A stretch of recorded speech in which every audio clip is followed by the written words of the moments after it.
Hello everyone, and welcome to the stream. Today I just wanted to mess around with doing some speedruns again. It's been forever since I messed with speedrunning the game at all, so it's not going to be anything like optimized speedruns by any means. It's going to be figuring things out as I go.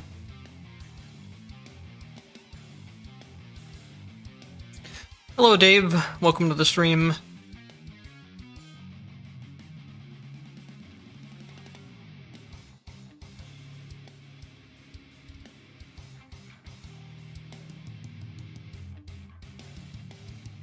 I'm going to be speedrunning probably mostly 100.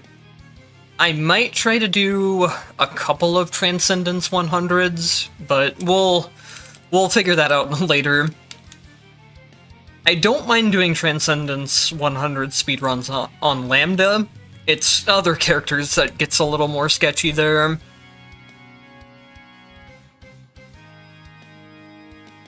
And then for speedrunning, Bloodthirst and Exhilaration are really powerful mind crystals just to ramp up damage as much as possible.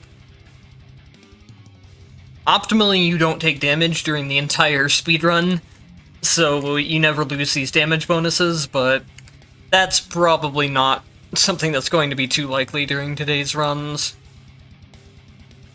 And then, if you're doing like a world record pace run, you probably wouldn't want to run Potential Discovery. You would just need to rely on luck instead, but this will make the speedruns much more consistent. And then this last slot will probably be something I change around based on who I'm playing. I think I'm gonna go with Kokonoe first, so we'll keep the extra MP on there.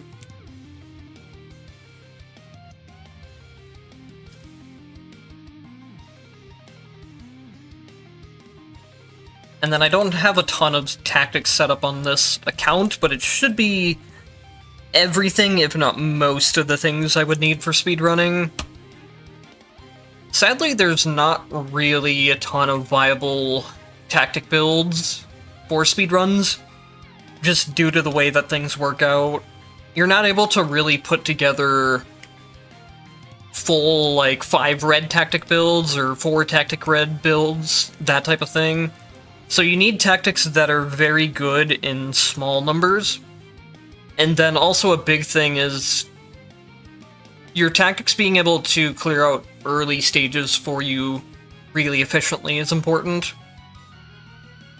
So tactics like Orbiting Lightning Orb with Lightning Orb Thunderbolt and Dash Thunderbolt and Thunderbolt Light Spear, this combo is probably going to be used on a majority of characters just because of how strong it is early game, and then it also scales pretty well if I am able to get a couple other tactics on top of it.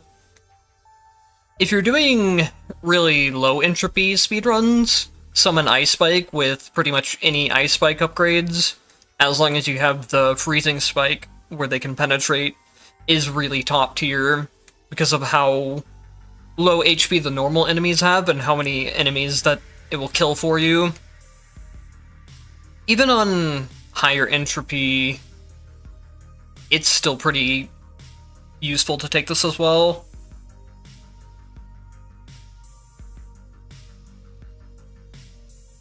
So I think what I'm going to try... I've tried some Kokonoe speedrunning recently. The problem is that this build that I talked about is really good for getting her past the early game, and then it doesn't really work well on her later into the runs because she's not really playing at melee range for it. So I guess maybe what I'll try is Holy Mark with Stable Mark and Skill Lightning. Skill Lightning should hopefully be enough to help out with the early game. I need Second Legacy there too.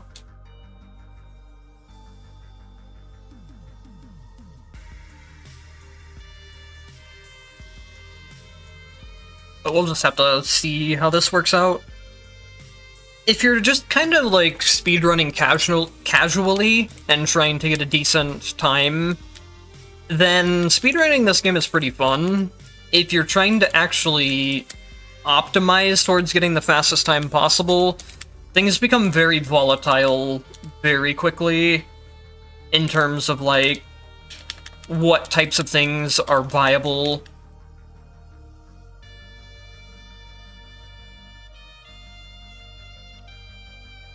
Because if you're doing a speedrun as optimally as possible... Oh, I forgot something. Hang on.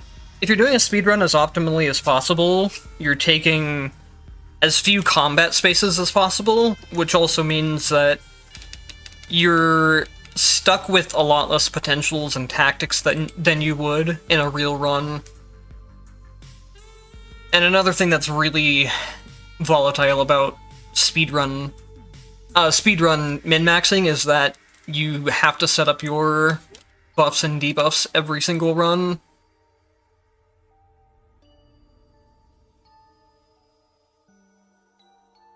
I probably won't worry about min-maxing buffs and debuffs too much, but I do want to grab a couple of them.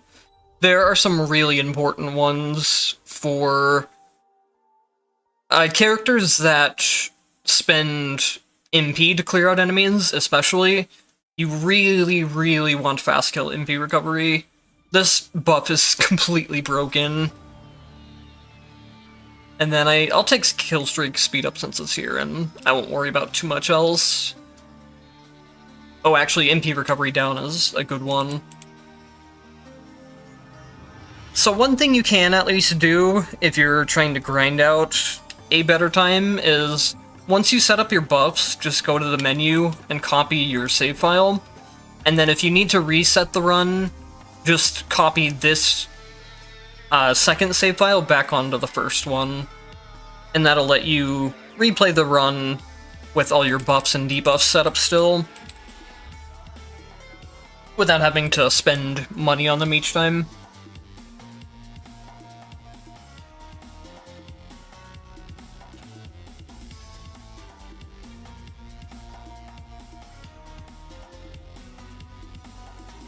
Alright, and now we should be good to go for real this time.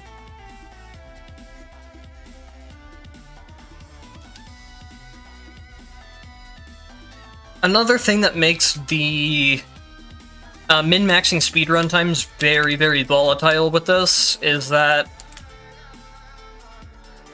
Black Market, in particular, can drastically speed up your run by giving you really huge damage modifiers.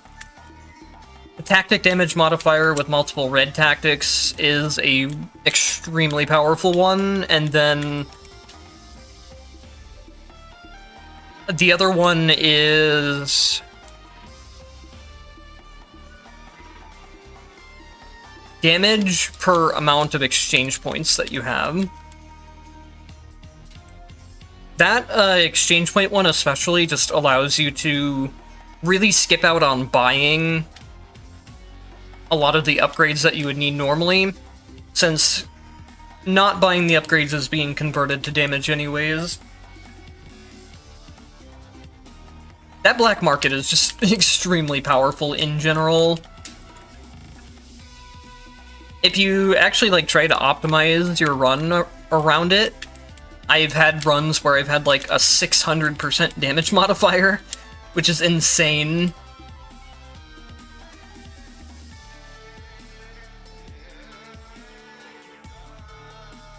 So I want to pick up Cold Attack ideally. It'd be better if it was at higher rarity than White, but just having it in general is going to be nice throughout the run. For Kokanoe, I want to get the upgrade where her jump attacks apply splashes before the first boss fight. And then especially when combined with Frost, that's going to do a lot of the boss DPS for me. Especially since I don't really have the mana to really DPS down the boss with some of her skill moves. The tracking lasers are really good once you get them upgraded a couple times, and then once you get the MP for them. But that's probably not something that's going to happen before the first boss fight.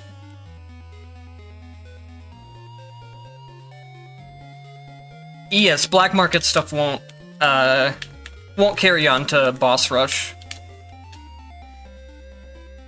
I am only speedrunning the regular game mode this stream. So I guess I could show off like a couple of boss rush speedruns. I don't really have many characters optimized for that, but I do have a couple. Lambda's boss rush speedrun is absolutely disgusting. I think I managed to get like a 216 or a 236. I'd have to check. It's ridiculously fast. She can one-shot any of the Mine Trial bosses as soon as they spawn. Due to the fact that someone thought it was a good idea not to cap the amount of portals she can have. So if you have like 1,000 MP, you can stack upwards of 10 plus portals at once and just one-shot any boss as soon as they spawn. Okay, perfect. This is the upgrade I want.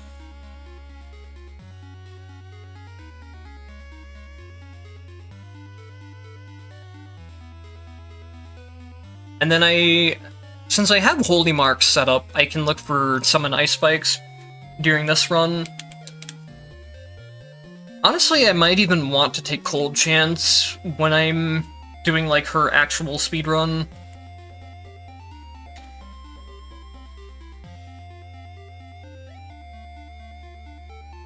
So something important about the speedrunning is that I could take the potential space here, but I basically have to take a hidden space unless I see an event space.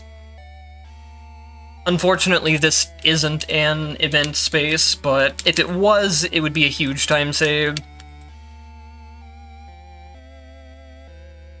When you're going through combat rooms like this one here, you're wasting a lot of time, both in-game time and real time, which, if you're speedrunning for leaderboards, it's calculated in real time, but I'll just be paying attention to the in-game timer for this. It's less stuff to keep up with. So again, I'm pretty much just forced to take this option. And then since I am eventually going to probably submit some more speedrun leaderboard stuff, I'm not going to be doing things like refreshing, or I'm not going to be doing things like using the 3 times rolls on the Sortisho, because that would be a time loss in a real speedrun. I'm also going to be trying to maximize my real time, so like my menuing and stuff as much as possible. But if I do need to stop and explain things for the sake of the stream, then I'm still going to do that. So for Ice Spikes, I specifically need the upgrade that makes them penetrate enemies. That'll just be massively useful for clearing out the normal rooms as fast as possible.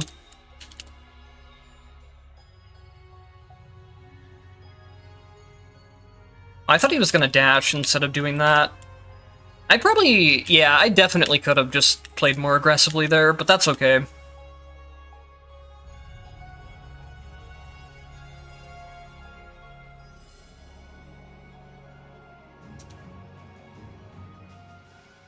And now I'll probably just hard reroll until I either get more damage for the jump attack splashes, or I get either triple dash or some of the tracking laser upgrades.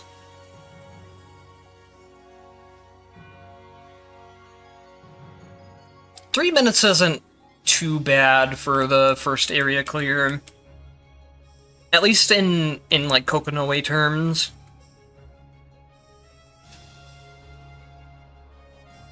It could be a lot faster, but I didn't get too many event stages. Oh, cool.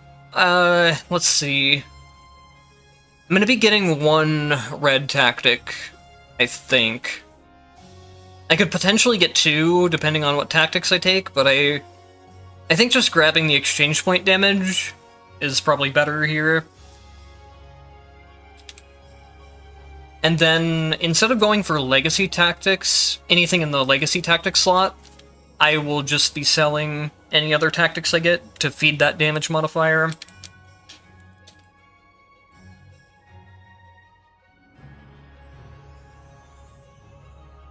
This should be a pretty quick run now, as long as everything goes decently smoothly from here on.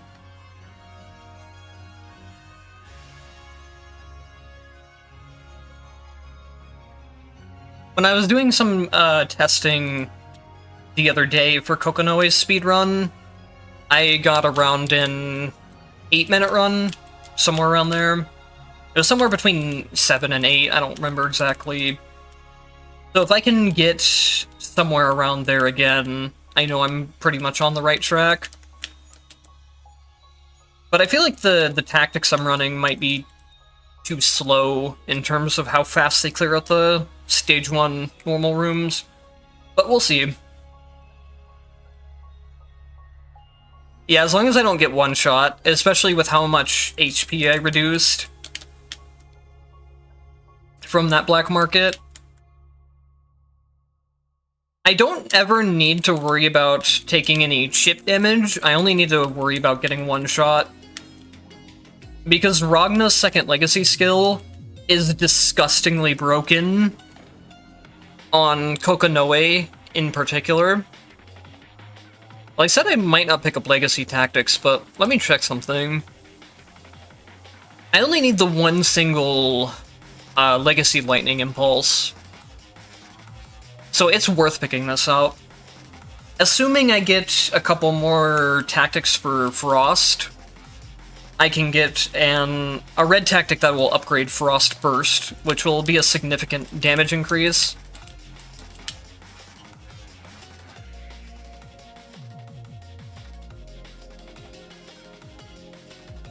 One thing Ice Spikes is very useful for, just in any gameplay, is taking care of the really small flying enemies that appear in certain stages.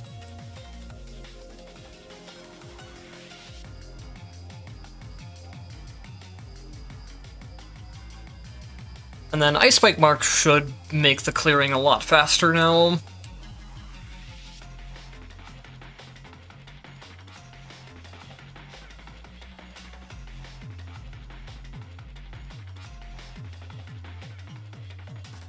I'm getting really bad luck on stage selections. If you get like a very good, you get a very good set of RNG, then you can go through an entire stage with only doing like 1 or 2 combat spaces. And that's a big part of getting your optimized speedrun as well, is just unfortunately a lot of layers of luck.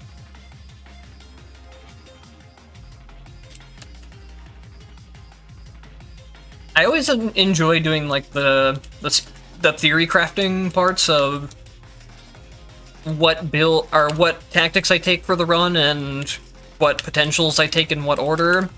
But then when it comes to actually trying to sit down and record a well-timed outrun, I get a lot more frustrated with things, just because a lot of things aren't always up to you.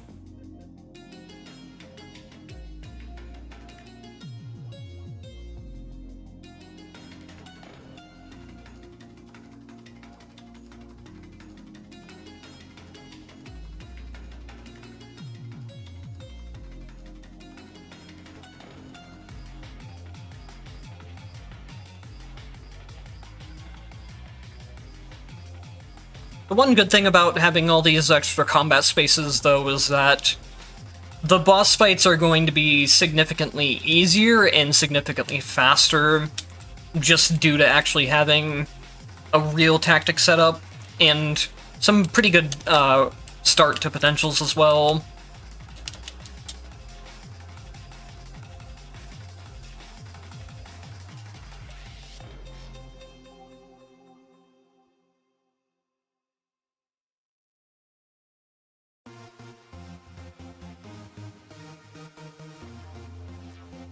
Hello, welcome to the stream. I should have used more pillars there, actually. I was thinking I didn't have the tracking lasers yet, but that's just something It's gonna be harder to keep track of things during live streaming speedruns.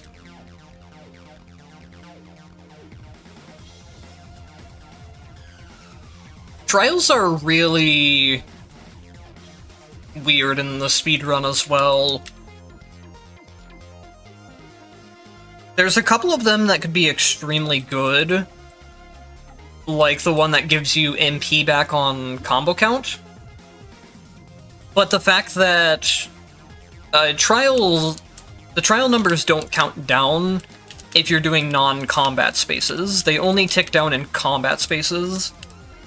So if you're getting like an optimal run where you only have 1 to 2 combat spaces per area, you're stuck with the trial debuff during boss fights, which is not ideal by any means.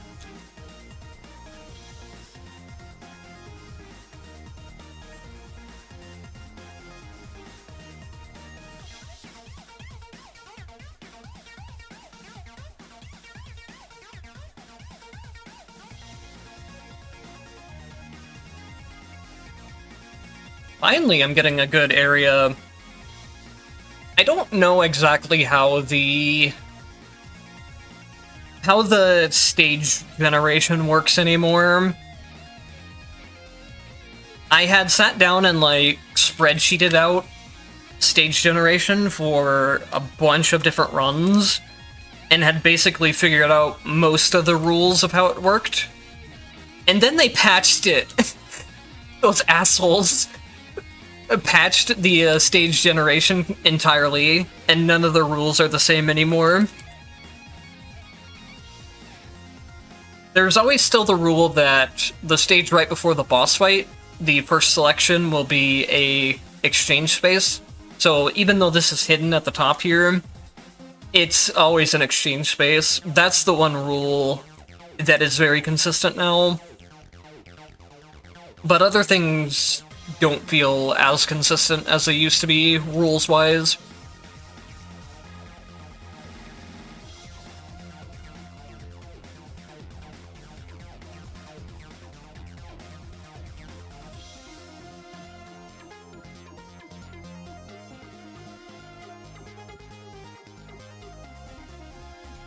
The developers have spited me on a lot of things already. Of course, I've been playing the game since launch, so it feels like a lot of things at this point, but it hasn't really been that many overall.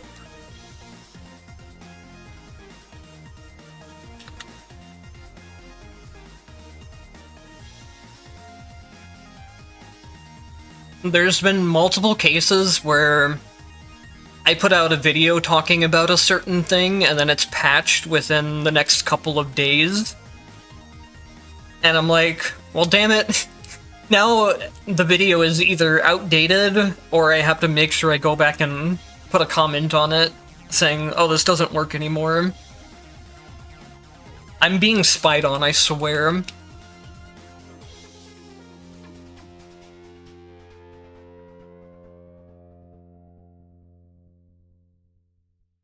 Ooh. This is so good, actually. The one time I want Beckoning Cat, it has a terrible obligation. I need to be in the air to do a majority of my damage from splashes on my jump attacks. Otherwise, this would be so good for fueling my black market.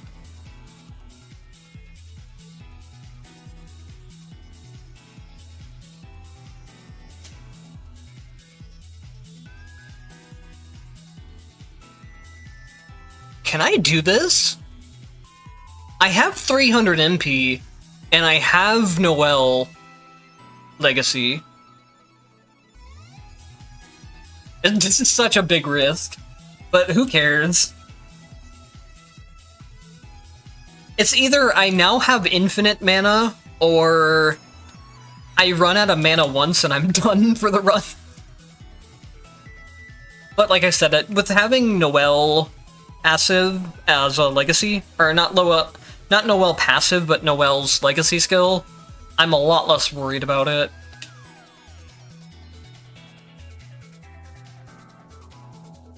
Also, I don't think really any boss is going to live long enough to really drain my 400 MP anyways. And even if it does, I can probably do enough damage off of splashes alone.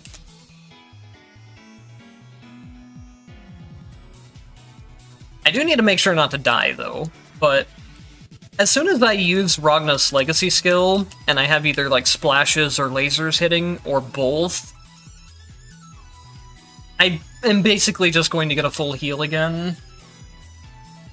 Assuming anything lives long enough to actually get hit multiple times.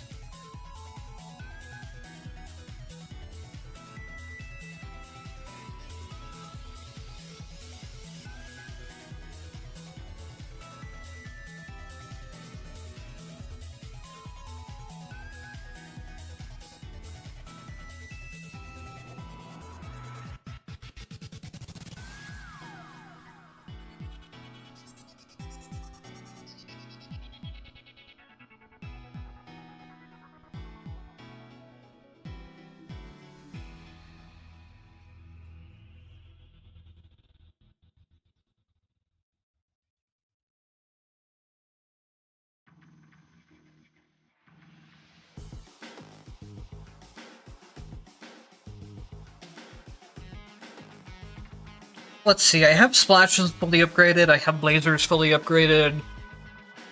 I'm gonna go into the exchange space still, just because it's zero time loss, basically. But I'm not going to spend any more money. I'm gonna keep my money saved up for black market. Yeah, see, like, I'm not even that high on exchange point count, and it's 120% damage already.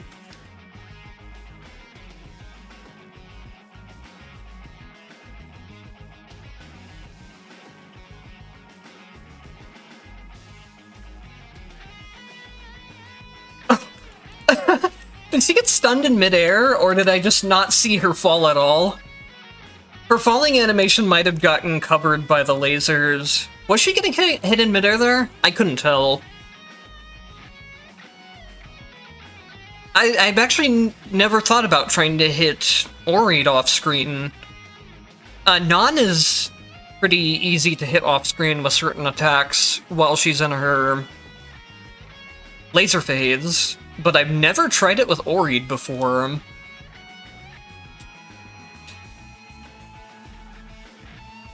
Oh yeah, I definitely could be going for triple dash. I kind of forgot about it, honestly. For as bad as this run has been, like, optimal speedrun-wise, it's been very good for making sure the character is more than powerful enough. I got all the vital attacking tools I needed, and then I got a lot of potentials on top of it. Some runs, if you're just not taking any combat spaces... Oh, shoot. Well, I guess that's the end of that.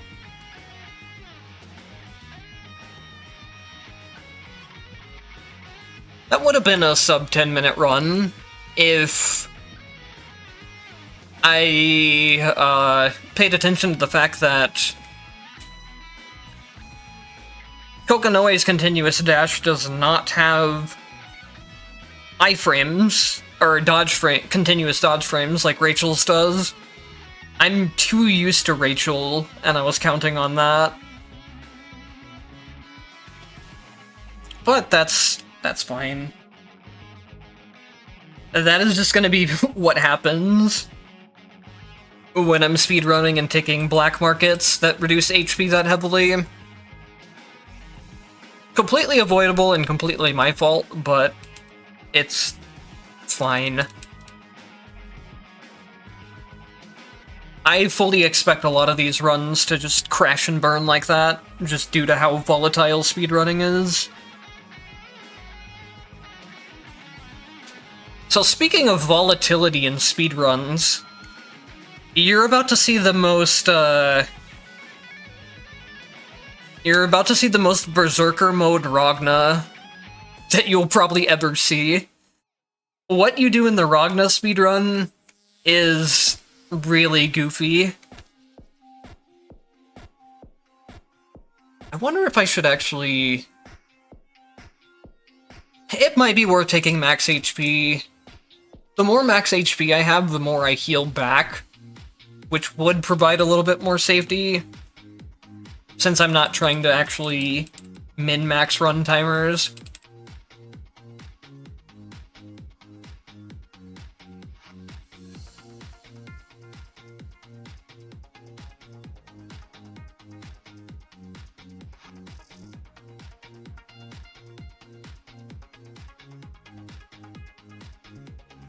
So with Ragna, I'm definitely taking the Lightning Orb build. I'm going to be in melee range for it. It's pretty much a no-brainer to take. I guess the other thing I could maybe run would be Summon Ice Spike, but I need Lambda's passive for this run. It's a must-have.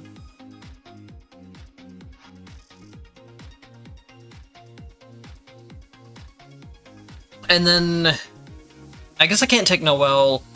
Noelle's reload is always nice, but it has the same passive, or it has the same legacy tactics as Lambda, and Lambda's is going to be 100% vital for the run.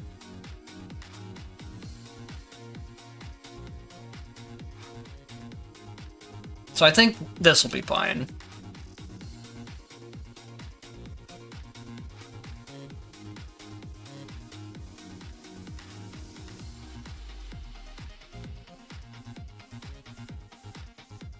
If you're using skills at max HP, you're gonna get to low HP fast in either way, even if you have HP or not. Because you're... Oh, I didn't set up a... Whatever. We'll do this without starting buffs. I kind of just don't feel like setting up starting buffs every run. But I'll try to do it if the character really needs it. But anyways, your HP drain is based on your current maximum health percentage. So if you're using it at high HP, it's always going to drain a lot, regardless of if you have more HP or not. Oh, perfect. I pretty much just want to find universal enhancement and probably dash attacks.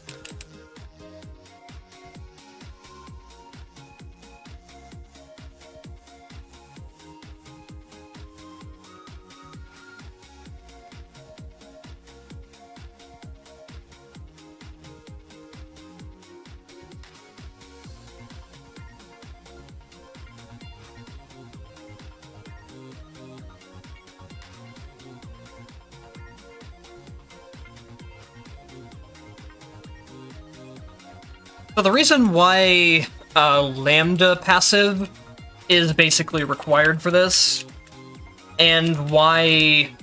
Part of why Ragna's actually really fast as a room-clearing character is that his down air will trigger Lambda passive every time you do it to an enemy. Normally, Lambda's passive says that enemies need to be launched, but it's actually just their momentum when they hit the ground.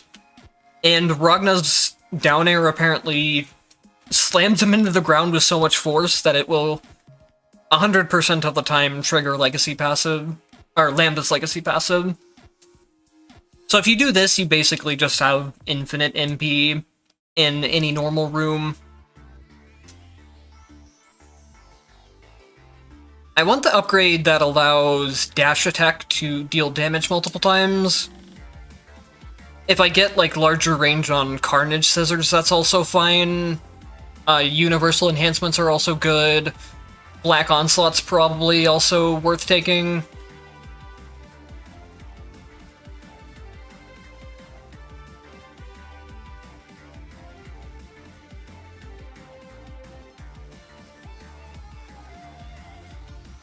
Oh, I thought I whiffed that, actually.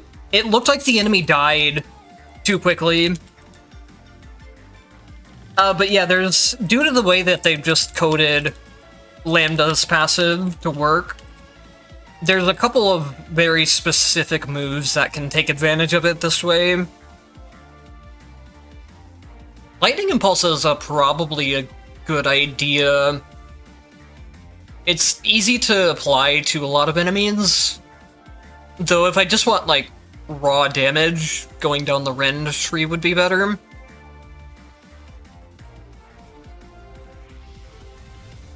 Let's try the Lightning Impulse route. That'll also give the Frost Burst. That'll give the Frost Burst red effect too.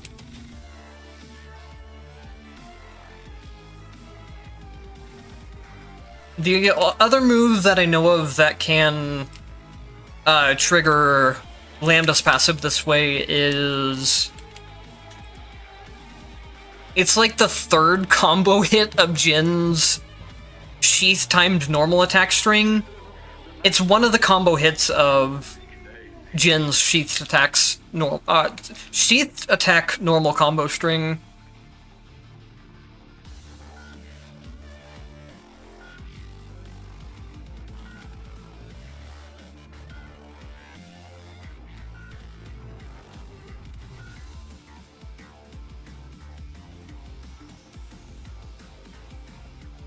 Lambda passive, you can pretty much just think of it's based on their momentum when they hit the ground, which fall damage is also the exact same way. So you can saying it's terrain damage is pretty accurate.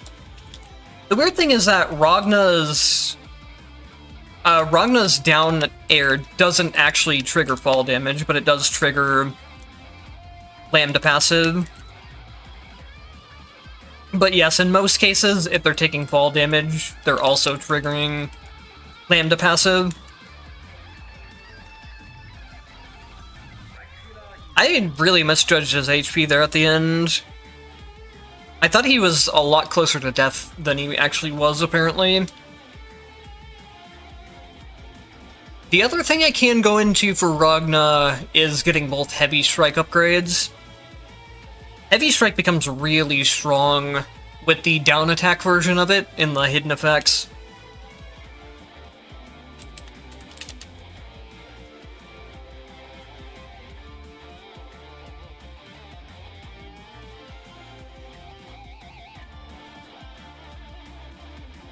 I'm probably not going to take the trial, but I basically kind of have to take it since it's a non-combat stage.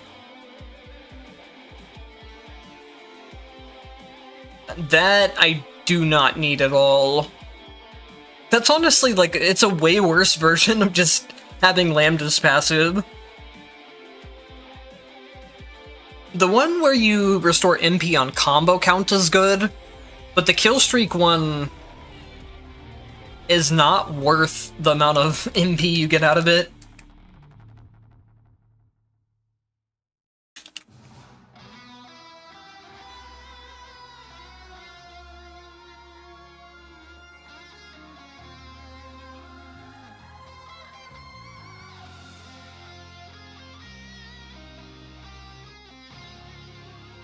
Oh, perfect. We got Soul Devour maxed out, or Universal Enhancement maxed out, which Soul Devour is the one I really want out of the three.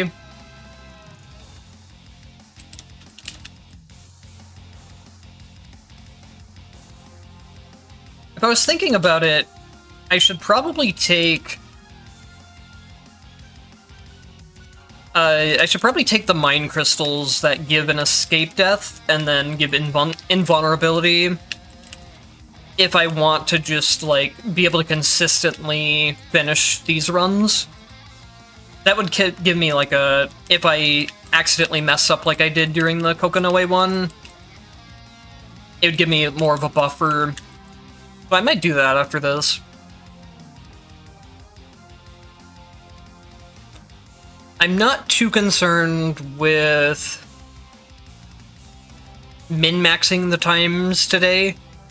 It's more of testing just how I would do things in the more optimized runs, and kind of seeing what works and what doesn't, as well as just showing off the speedrun concept and showing off how other characters might do it, in case anyone else is interested in it.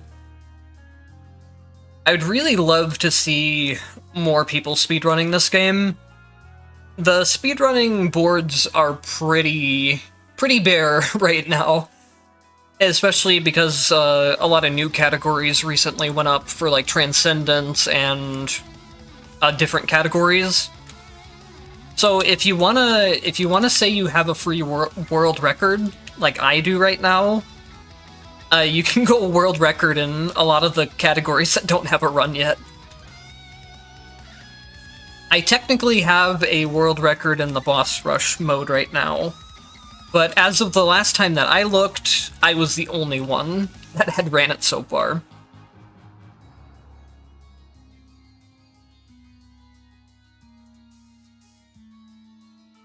A combo count MP restoration with Tempestalia sounds insane.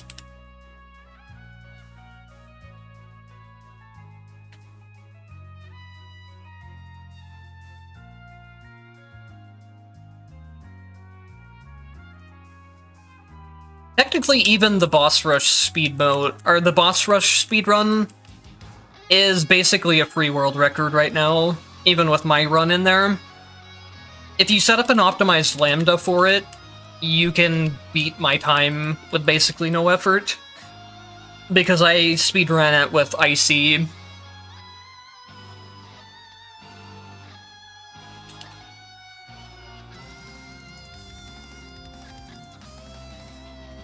This is honestly not a bad option to take. What do we have right now, though? I don't have the multiple dash attacks, but I could get the other dead spike instead. I have universal enhancement, which is the big one. Soul Devour's a really nice damage increase.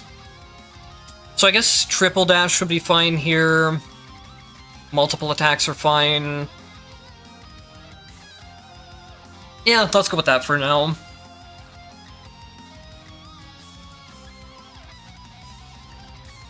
Seeing as how I apparently lucked out in Sortitios and have 3 escape deaths, I'm not quite as worried now about playing too aggressively against a boss and dying again.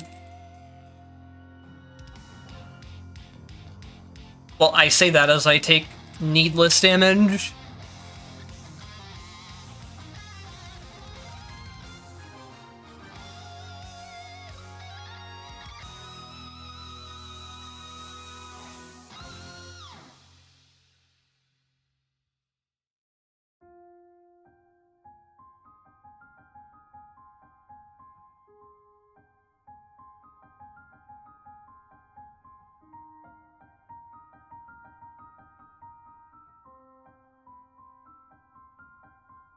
My bossing damage doesn't feel like nearly as high as I would want it to be. Which, it's not bad by any means. And it's also difficult to compare it with... I just did Kokonoe, who deletes bosses. So it's weird going from Kokonoe to Ragna.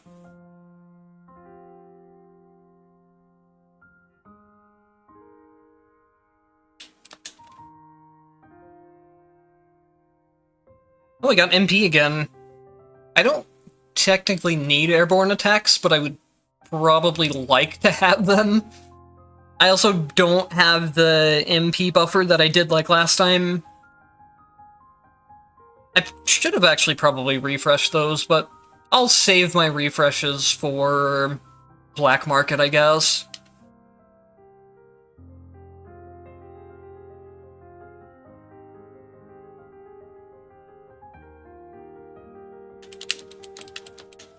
I don't think Hakumen can set up a proper speedrun or set up a proper one-hit in Mine Trials, the boss rush mode. Because the one-shot relies a lot on having the 100% damage bonus from Mind Crystals, and then the other damage bonuses as well from Mind Crystals or... Mind Crystals or, like, black markets and stuff.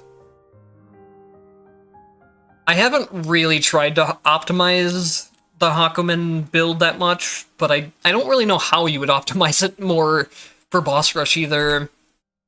I've tried doing that whole setup in the Uplus skill setup, is what I'm talking about. I've tried doing that in the boss rush, and it does significantly less damage. Not enough to actually one-shot anything.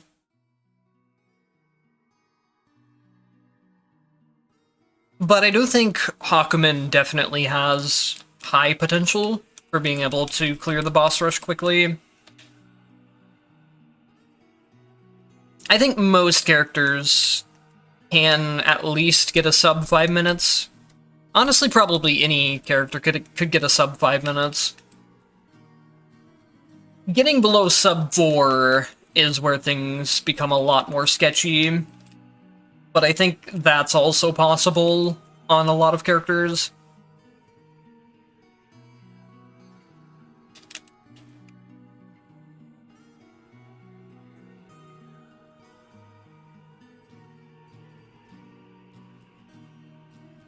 If things like Black Market and Mine Crystals and everything actually transferred over to Boss Rush, you could probably clear the mode in, like, a sub 2 even. But that would be completely broken.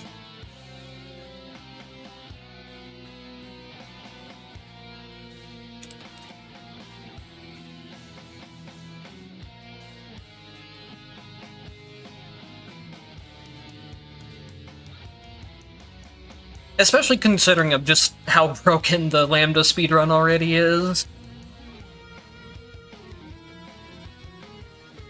If I remember, maybe I'll show off the Lambda boss rush speedrun after this run.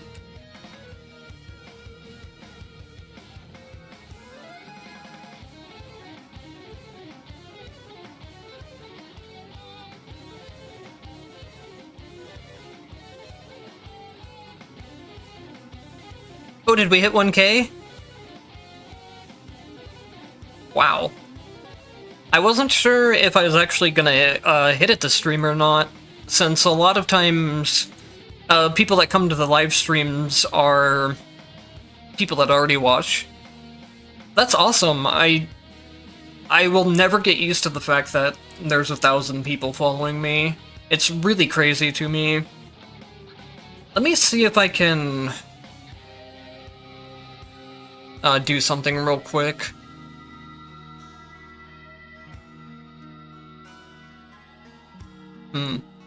I have a thing set up where, with Streamlabs, I'm supposed to be able to see, like, who subscribes and who sends super chats and stuff on my OBS, but for some reason the activity feed thing is not working for that.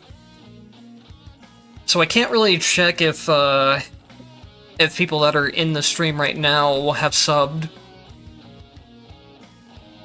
But if anyone is in the stream right now and you subbed today, or just overtime, thank you so much, guys.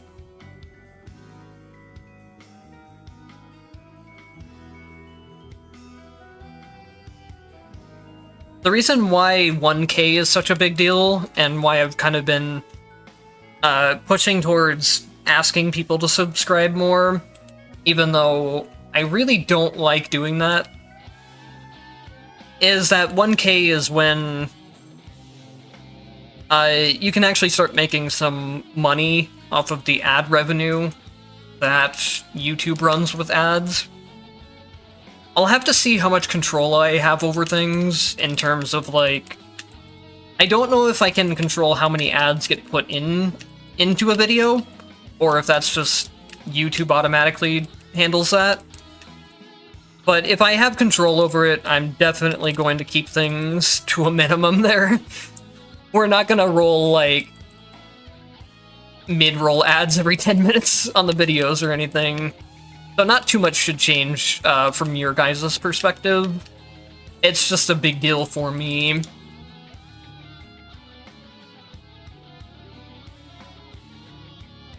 Which I don't really expect to make that much money from it. I'm keeping my expectations really low. But the fact that it is like an option now of even just some extra income every so often is something that is really exciting for me, since making content is something I really enjoy doing.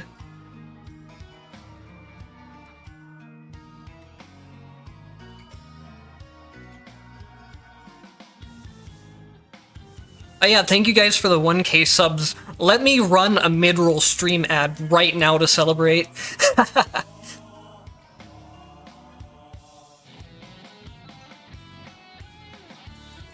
I don't think I have the ability to do that, even... Honestly, I probably would do it as a joke, if I could. But that's probably something I'll have to actually go in and set up through YouTube. Do we just... Nah, we take the damage again. I was gonna say we could full send it on the random 5 tactics if there's no other good option. But I'll take the damage and then... Honestly, I'm probably in a good enough spot where I don't need to take any more potentials or shops or anything. Or tactics. So I can just sell everything else I find.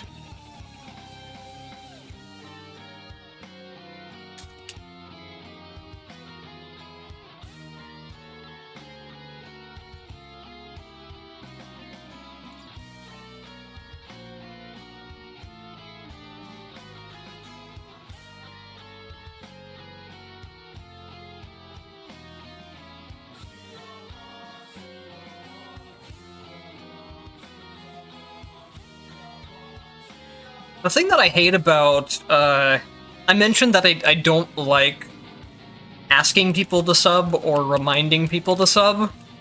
And the thing that I hate is that it actually works really well now that I've done it in a video and have the, like, analytics to compare. 2 of the bullet videos, one of them got twice the amount of views as the other one last time I looked, but the one where I mentioned subscribing compared to not mentioning it got double the amount of subscribers.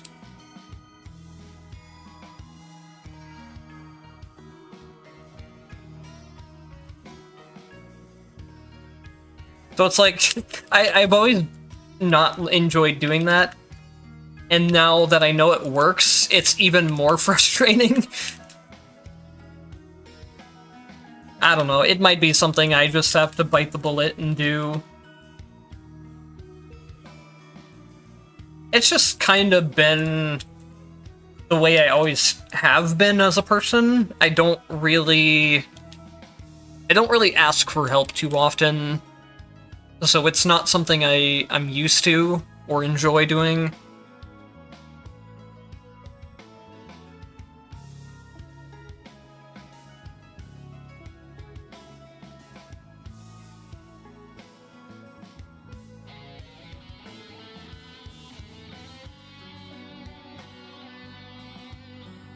And it's also something, like, I know I find annoying when I watch other people's videos. Honestly, I don't think it's bad if you just do it, like, once in the video. Especially if you do it right at the end, like during your outro. I think that's a very reasonable thing to do, and it doesn't really get in the way of anything. I've seen some videos where there's, like, constant pop-ups on screen reminding, like, hey, subscribe to my channel, hey, like the video, hey, go to my Twitter. And that's the type of thing that I I would not do. If I see that in a video, I'm probably just clicking off of it.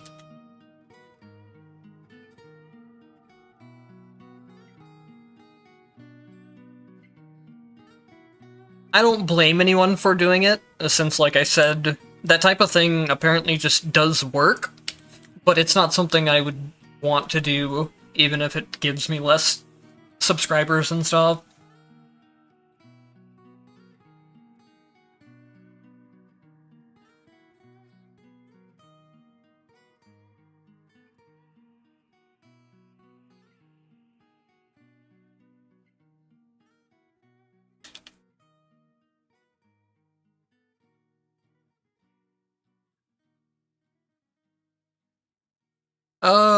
Let me think, actually.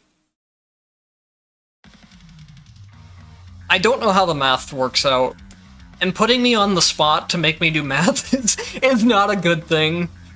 I struggled with math during school. So every 10 exchange points is 2% damage with Power of Money.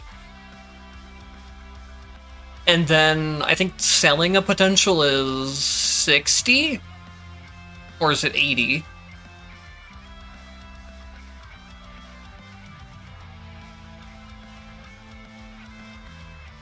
So I think it would be more damage if it's 60 to sell a potential,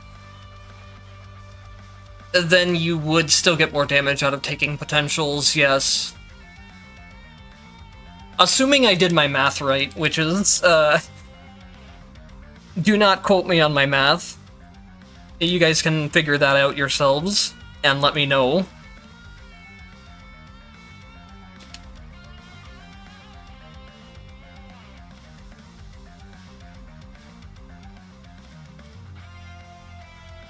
Oh, it's 80 for selling a potential? I thought selling potentials was less than selling tactics, but we can see once I kill this boss. Now, non-fire bite's going to be a pain, especially because I don't have Jin to freeze her. I need to make sure that I honestly just don't even know if I have the damage for it.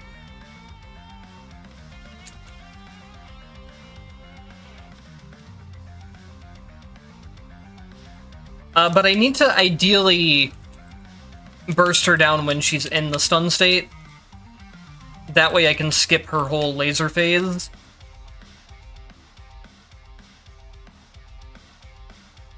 Oh, that's where my damage is. I should have just been doing that the entire time. But yeah, now I'm just kind of stuck here. I might have to figure out something. I might have to figure out a different build path for Ragnar or something. Either that or just actually be using the correct move that I should be. I should probably just be spamming down attack.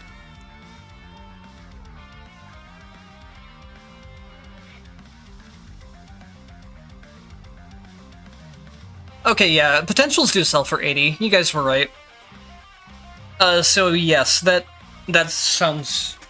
That was the math that I was thinking, so apparently I did my math properly. A potential gives 20% damage bonus, and then selling it would give 16%. So I do know another tactic build I could go for is getting Skill Cold with Devoured by Darkness, and then Devoured by Darkness and Black Onslaught will do an insane amount of damage. The other thing is that there is a funny Light Wave one-shot build with Ragna with down attack. If I set up the Mind Crystals and everything perfectly for it, I might be able to do it. I don't even have 100. This rating is so low. Oh, that's fine though. We're already past 10 minutes, so yeah, I'll definitely have to figure out something a little bit different for Ragna's if I do another speedrun for him.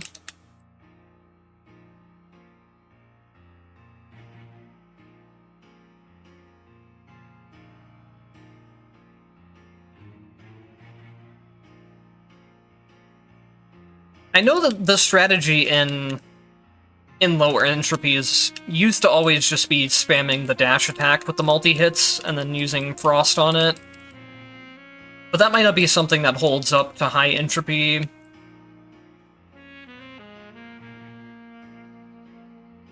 If I go for the funny Lightwave build, I can also kind of... Well, it really just depends on how many tactics I get, though. Lightwave can pair with the build that I'm running right now, but it just takes a lot of tactics for red tactics.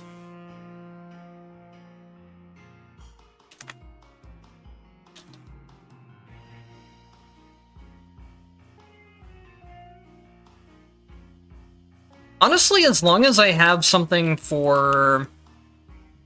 As long as I have Lambda passive, I don't think I really need to worry about any AoE tactics. Which is a big reason why I took the tactics I took from Legacy characters this run. So I could probably set up a Lightwave build with Holy Mark, and then have pretty high burst damage from Lightwave and the down attack, and then have pretty good sustained DPS as well from Holy Mark with Sustained Mark, and I'd be able to take Supreme Mark, the Lightwave and Holy Mark combination.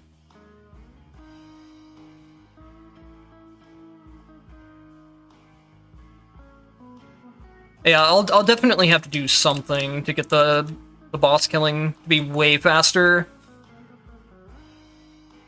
Which I think is definitely possible. It's just I'll have to mess around with different things.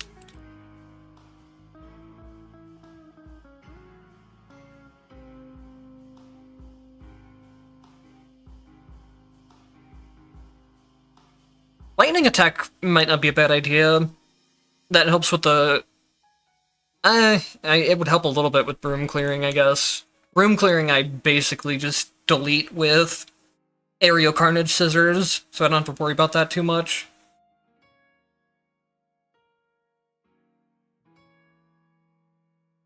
But I could run Lightning Skill with... I could run Lightning Skill and then...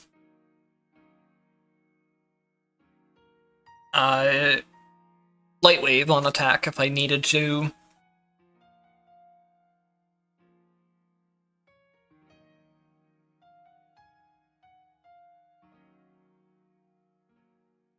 This surely doesn't have... I wish you could view your available tactics during this menu. Like, all the ones that you picked up during the run. That way I could see, like, if I have something I maybe want to roll into or not. If I could get, like, Frost or Cold Attack and Frost Burst with both gold rank, I would save this Evo type. But I doubt I had Frost Burst at gold anyways.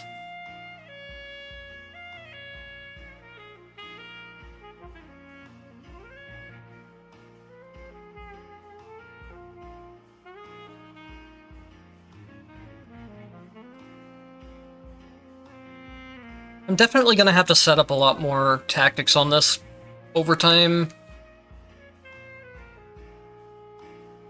But I think I have a decent, like, starting place for tactics.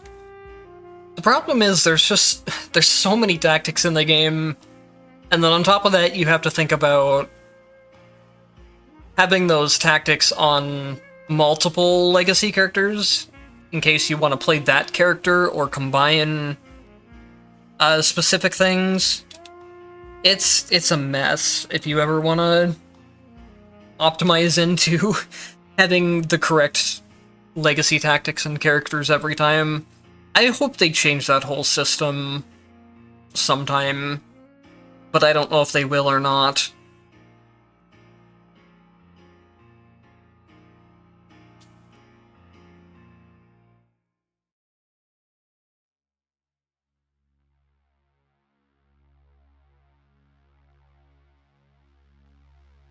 I'd much rather have things separated where, I don't know, you could have like a storage system, almost like mine crystals for your legacy tactics, and then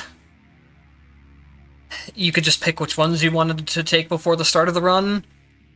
And then maybe for Evo types, they could do maybe something more in-depth with, like, they have a leveling system now for legacy actives, so maybe, like, give legacy actives and passives both a leveling system that scales on Evo type rating or something like that. Keep it where getting decent Evo type ratings is still a big part of setting up characters, but then the headache of getting the correct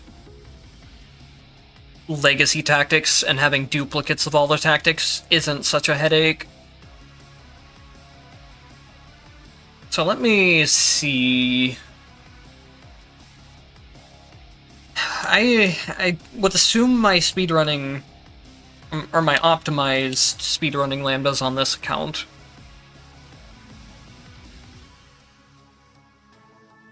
Probably this one. 213 was the fastest clear I got so far, and I didn't even really grind it that much either yet.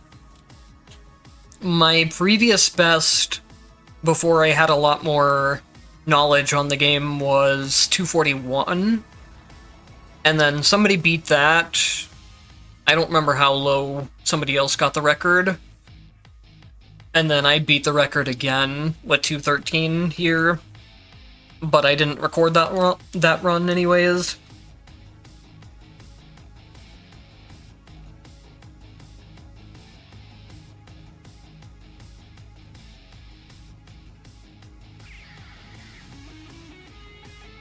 So, welcome to the Lambda boss rush speedrun. You will see me putting down portals and not doing a whole lot else. And the bosses just explode immediately.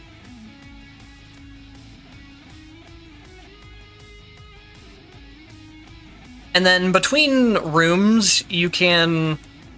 having Noelle's legacy skill is really useful because if you use it early enough, it'll refresh automatically. And as the stage kind of transitions, I'm talking and not putting down portals. What am I doing? I literally have one job in this speedrun and I'm fucking it up. But anyways, you can use Noelle's legacy passive to get a double MP restore real easily. And then I want to try and make sure I throw them kind of out of the way, though.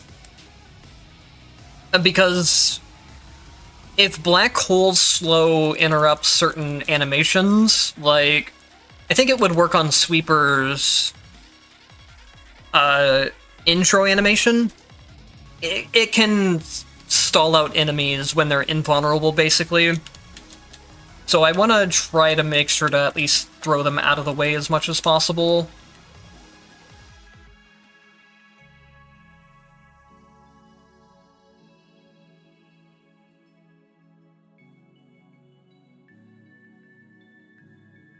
You guys will never know how many times Arakune trolled me when I was trying to get Icy speedrun at a decent time. Arakune has the move where he will dive underground, and if he does that while in Black Hole Slow, he is just stuck invulnerable until the entire time of when Black Hole Slow will run out, and then he finishes his actual animation too.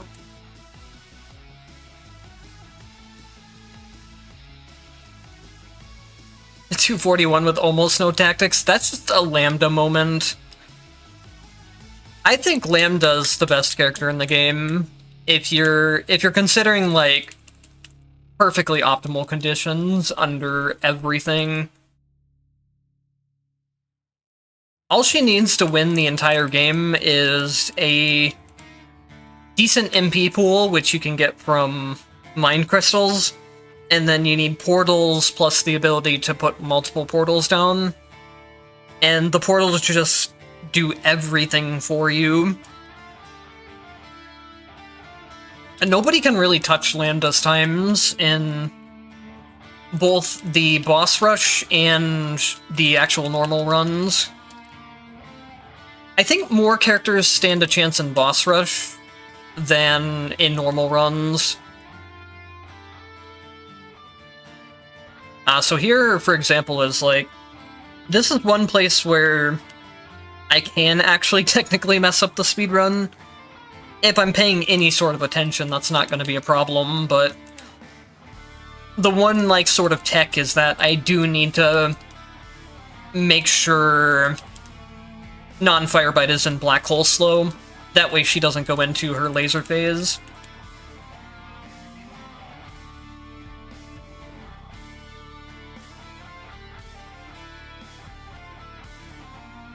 Hello, Maxwell. I'm doing good.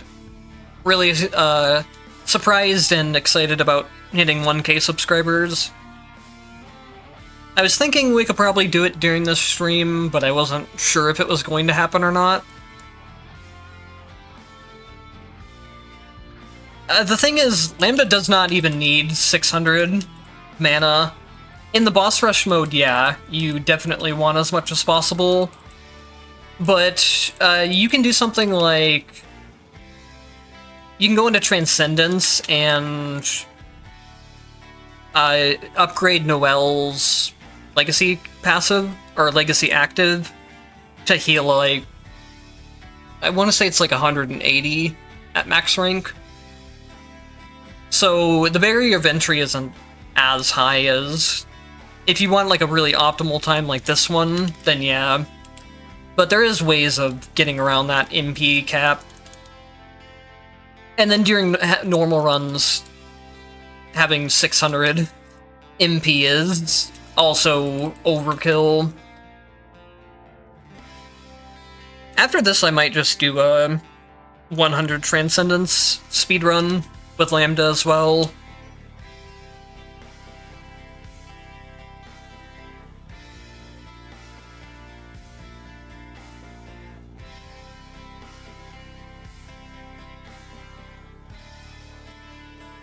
So once Ori dives, there we go. You can kind of manipulate these two. This wasn't the best grouping of them, but if you do it right, you can manipulate Ori to Non to, where, like, you want Ori to dive down on top of Non, that way you can get the AoE damage, and you can have both of them in Black Hole slow. Ori to Non is probably one of the biggest reset points. If you don't have Black Hole especially, it can be pretty difficult to kill both of them effectively, while also making sure that Non doesn't go into her laser phase. But 247 for me just talking and hitting random buttons basically is pretty strong. The barrier to entry for doing Lambda's boss rush speedrun is mostly setting up the character and having high MP count as possible. But if you know, like, if you know a little bit of how to save load abuse, then it's not too bad. I don't do anything too heavily with save load abusing, but I do use that to set up the speedrun boss rush characters. Mostly what I do is make it where I get the specific Black Market and Trial and Covenant that I want.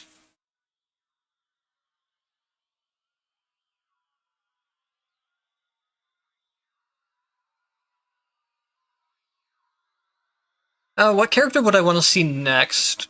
In terms of just, like, I'm really interested to see how the developers would handle adding a puppet character. I don't know if it would be my favorite thing to play, but I think it would be interesting to see that type of character in the game. So I think having, like, Carl would be cool, especially since I think they said they want to alternate between male and female characters. seeing Carl next would be pretty exciting, but I don't know if that will happen. I feel like that's way more of a niche character. And then I think I would enjoy playing Platinum a lot in this game, because she's just a very goofy character that bonks people and throws out random items. I think it would kind of fit my playstyle well. A very, like, chaotic playstyle. Alright, so... don't need HP anymore. Probably just what I want is Curse to Boon.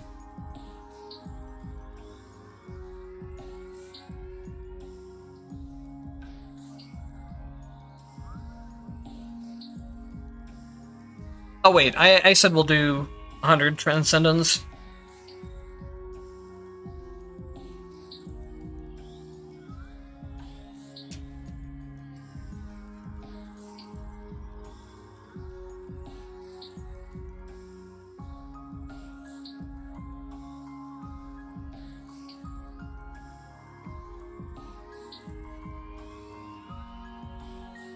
And then I think... Attack Lightning is... or not Attack Lightning, Skill Lightning is basically... either Skill Lightning or... Lightning Impulse. I wish they would change the name of these. I hate the fact that Skill Lightning, in terms of Chain Lightning, and Skill Lightning in terms of Impulse, are written exactly the same. They can very easily just change this to Skill Chain Lightning and Skill Lightning Impulse, and it would make things a lot more clear. But anyways, one of these two is going to be extremely powerful with her portals, since they automatically attack for me. I think Skill Lightning is probably the better of the two, since it also deals boss damage. And then... Stable Mark's not a bad idea. Endless Ice Spike's also not a bad idea. If I had a character with Frost Attack and Frost Burst, that would also be nice. Stable Mark can actually function pretty similarly to Frost Burst. And it will apply on both my attacks and skills, so that'll be nice. And then having Quick Reload will also be good. I'm trying to think if... It might be better to upgrade... Since I'm in Transcendence, I'll be able to upgrade one of the Legacy skills.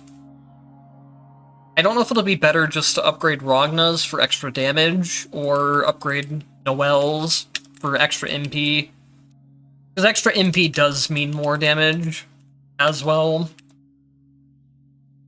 But Ragna's attack bonus will apply to tactic damage, so that's why it is pretty tempting to level that one up as well. I guess I'll just kind of play it by ear as the run goes on.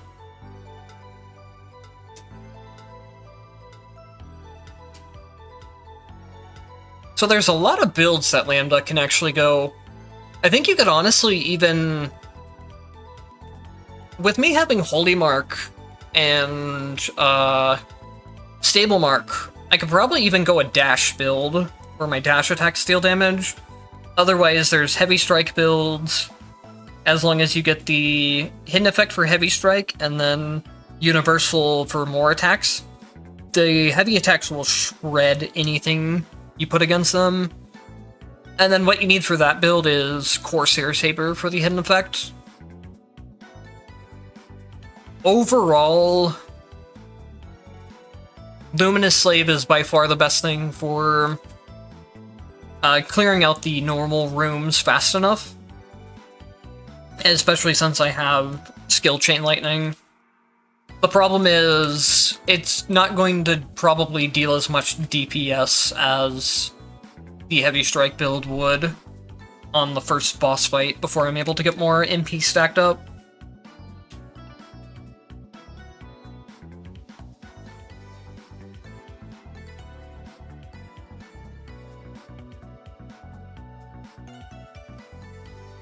Oh, hang on a second. So sorry to the person that asked about Bullet earlier. Hopefully you're still here. I saw your comment, but then there was a lot going on, so I didn't end up getting around to it. In terms of not legacy tactics, but just tactics in general, pairing Bullet with the burn tactics is actually really strong, because they affect her heat up passive. So if you get like the extra burn duration, for example, the burn duration, this is what I'm talking about, by the way. Any of the attack burn, skill burn, dash burn will affect the heat up bonus for Bullet's burning passive. So then if you get something like durable burn is the best one in my opinion. The burn lasts longer and it deals more damage. And then powerful burn is really powerful. The burn ticks by the time you get it to gold rank will be significantly faster than they would be otherwise.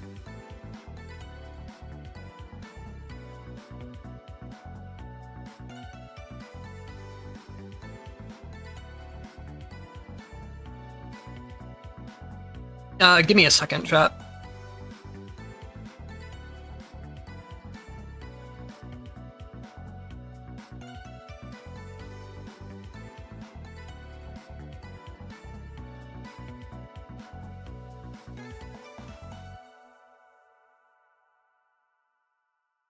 Alright, I'm good now.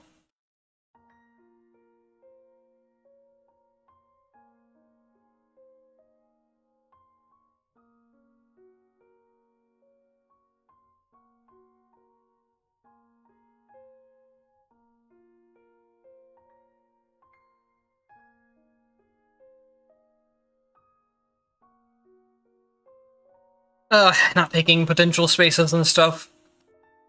It hurts my soul. Especially because of the fact that if I don't get the ability for portals to stack, then I'm kinda just boned on the first boss fight.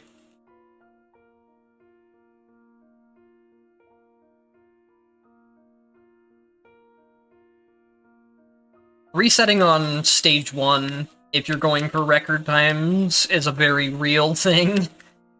Because a lot of times you just don't get the right options, or you don't get enough of what you need.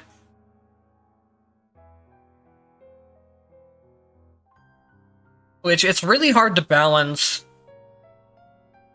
the time saves you get from taking non-combat spaces with how much weaker the character ends up being due to it.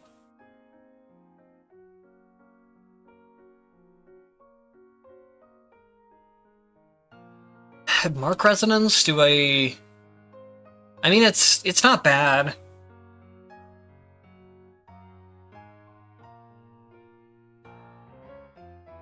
I would ideally like to find... Well, Summon Ice Spike will be good again. Especially since I already picked up Mark Resonance, I can get to Ice Spike Holy Mark easily.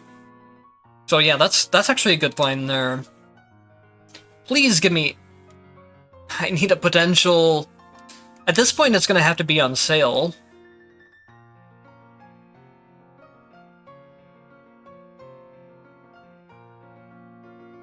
Well, we'll see how this goes. We may have made it to the first boss in a single minute, but now we're in struggle mode because we have literally one potential at first boss.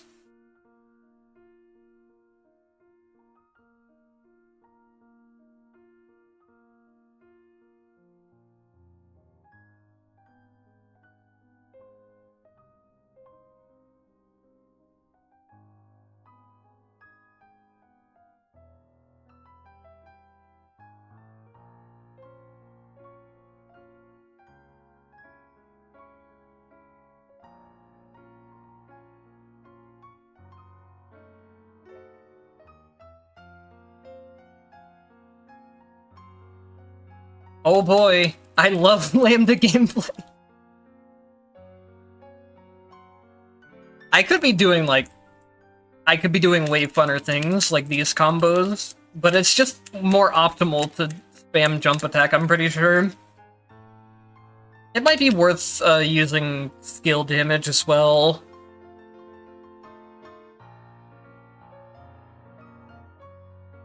That is a Luminous Slave upgrade. It's not technically the one I want, even though I want all of them. But I will pick up Triple Dash just for the extra mobility.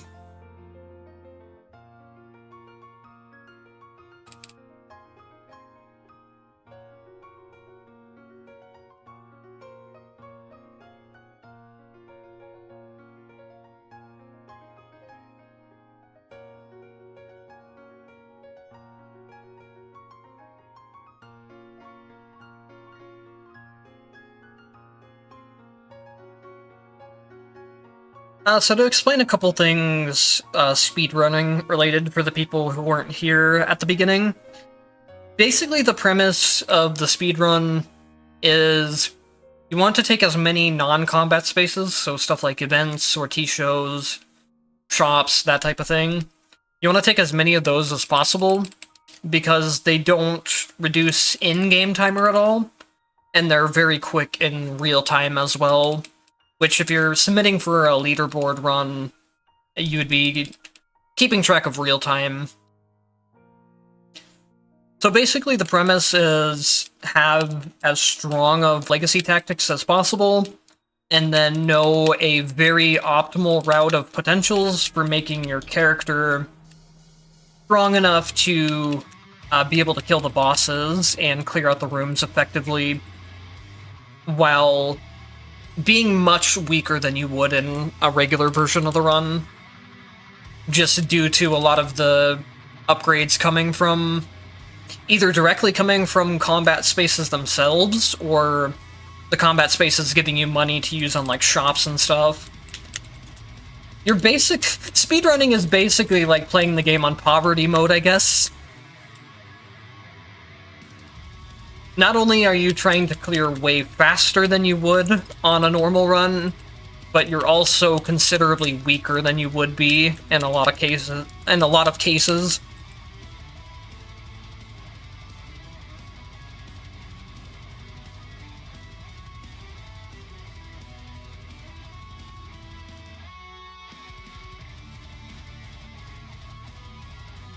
Which is one of the things in particular that makes Lambda so good at speedrunning. Like I said before, if you can get the ability to stack portals, you basically have a free run right there. If you have decent legacy tactics. And then her portals have the ability to basically spawn camp the regular enemies, more so than most characters in the game. And that gradual time save you get out of spawn camping the normal enemies as soon as they spawn really adds up throughout the course of the run. The only character that I think can really compete with an optimal Lambda run would probably be like an optimal Rachel run. Since Rachel's wind effect also has that same ability to spawn camp normal enemies, and then Rachel can also delete bosses as well. But other characters, while strong, just end up losing too many small time saves over the course of the run. So honestly, like, that could change if anyone's just willing to put enough time into speedrunning any character. There's never been enough people speedrunning the game to ever have, like, really solid data on anything like that.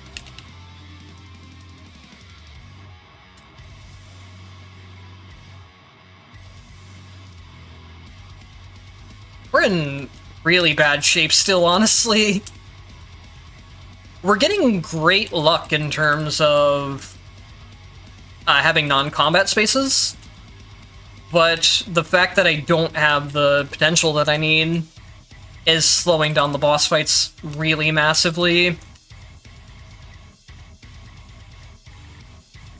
Which is the point of where, if I was doing a real speedrun and I didn't have the 2 potentials I needed by the first boss fight, I would just reset there. But for these, we're just going to make do with whatever we have.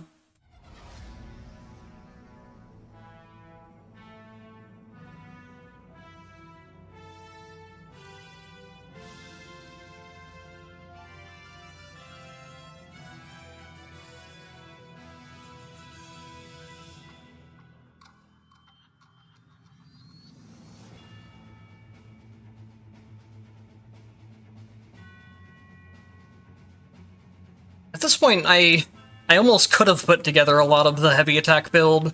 There we go. Now the run should speed up a lot and go a lot more smooth from here on out.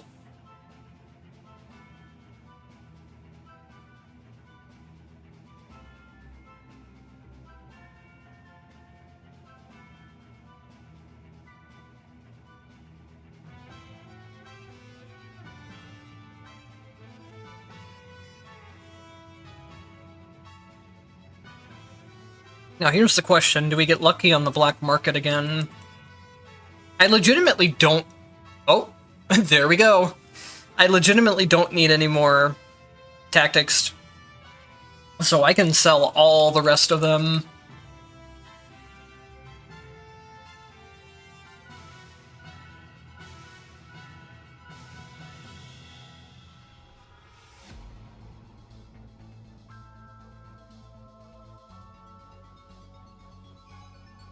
There's a couple more potentials that I could ideally get, or I could just do without them if I don't get them.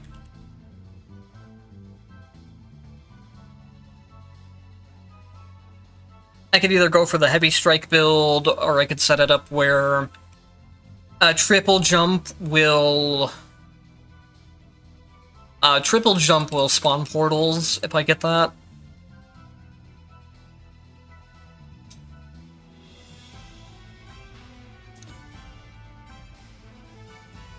If I see the universal... I'm gonna run out of rerolls. This is also good because it doesn't tell you, but the universal attacks and skills upgrade that makes them larger also makes them deal more damage.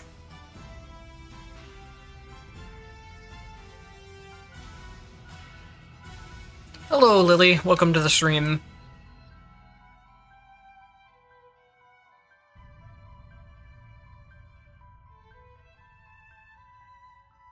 Hell yeah. This is optimal right here. I take a exchange space, it has a tactic on sale, and then I sell back the tactic for more money than it's worth. Or more money than I bought it for. That's also really nice, getting exchange point from the sortie show.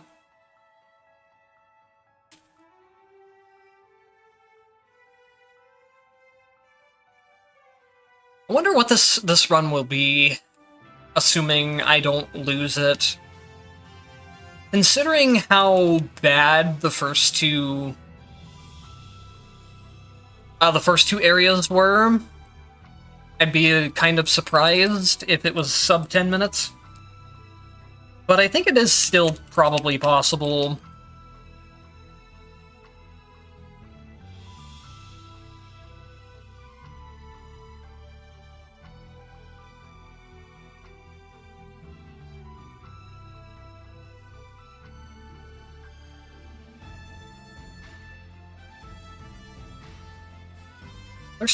There's still more enemies spawning. I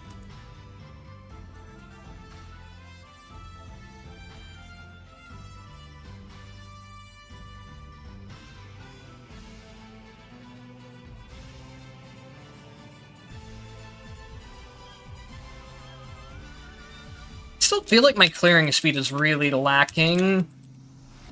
And I think that's because I don't have the upgrade where the portals can pierce through enemies. That's going to slow down their clearing speed pretty significantly.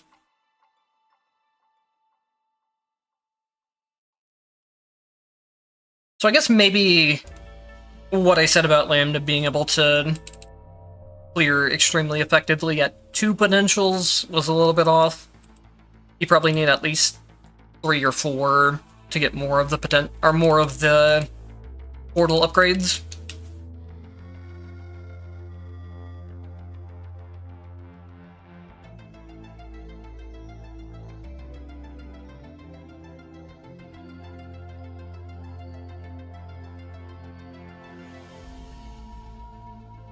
I also feel like I should probably be taking Frost on skills.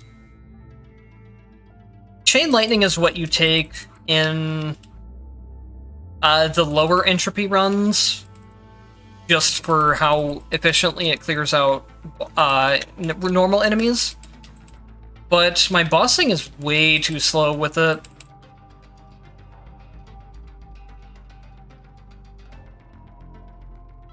I might even die here.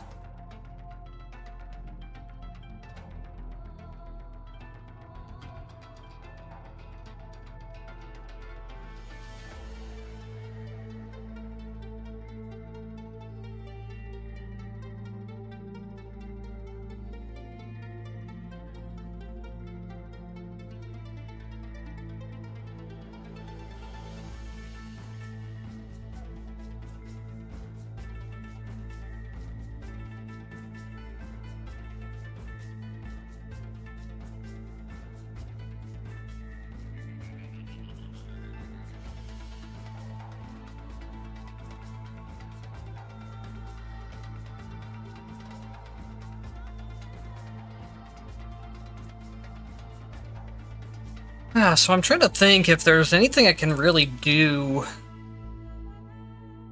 to save the run now. This would definitely help, but if I don't have the trial done by the next boss, that's a big problem if I take damage.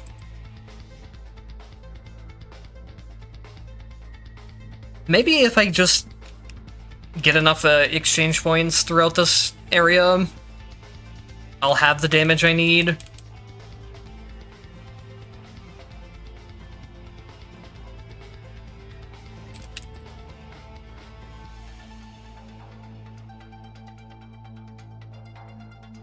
I thought with having stable mark at least that... Well, that's the end of that. I thought with having stable mark, I would have enough boss damage, but apparently not. In 100 Transcendence, it probably would be fine, and this, like I said, this is the strategy that is commonly used for low entropy, which most people that have ran the game have run it at 0 entropy, and the strategies at 100 and especially Transcendence are going to change a lot.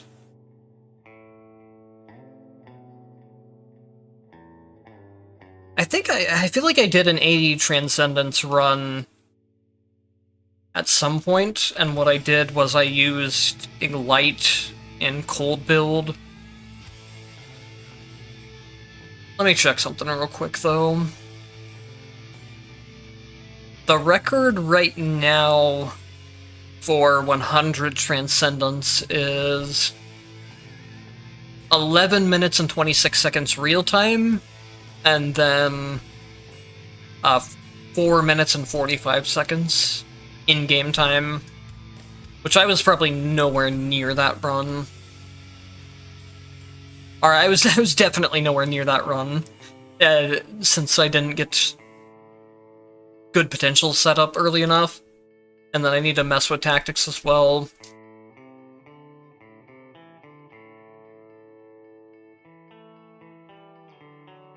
If you want to check out the leaderboards, or think about submitting one of your own runs to it, you can look at that link there.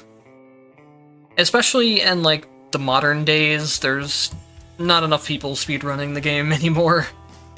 So seeing more people speedrun would be nice. And then there should be a Discord link there too.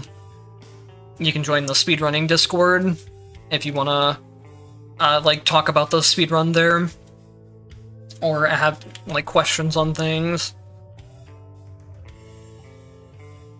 I'm gonna take a very quick break, just for a couple minutes, and then I'll be back in a second.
Alright, I am back.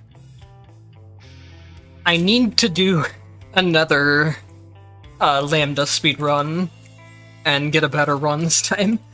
After all of my talk of, like, I think she is one of the best characters, if not the best character, and then I flubbed a run like that.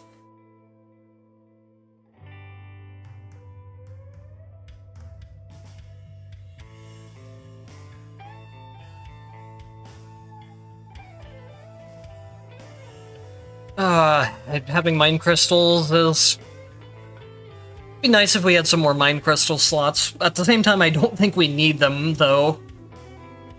It's just, I don't really want to drop any of these too much. It's gonna be harder to clear debuffs in Transcendence, since the main source of clearing them is from perfect killing bosses. So I guess we'll drop that, and then we'll go for ice tactics.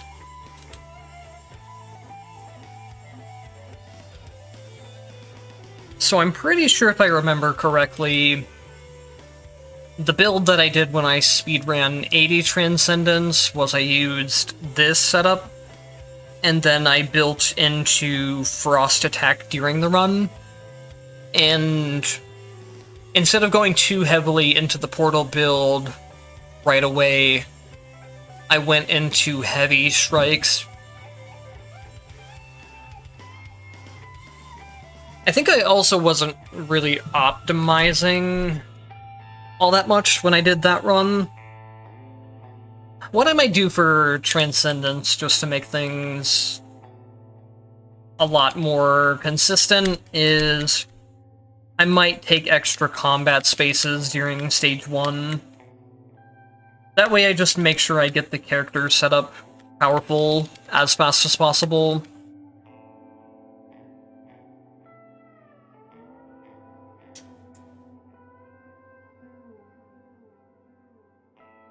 So there's the first part of Heavy Strike. it won't become real strong until I get either universal enhancement for more blades or Corsair Saber, because Corsair Saber has a hidden effect that makes it hit more times. But with these set of legacy tactics, they can one-shot any of the normal enemies in the first area. So it doesn't really matter if I'm weak, as long as I am strong at the boss fight. And Corsair Saber is exactly what I need. So if I can manage to get one more potential, and it's the right potential, then we'll be set right away.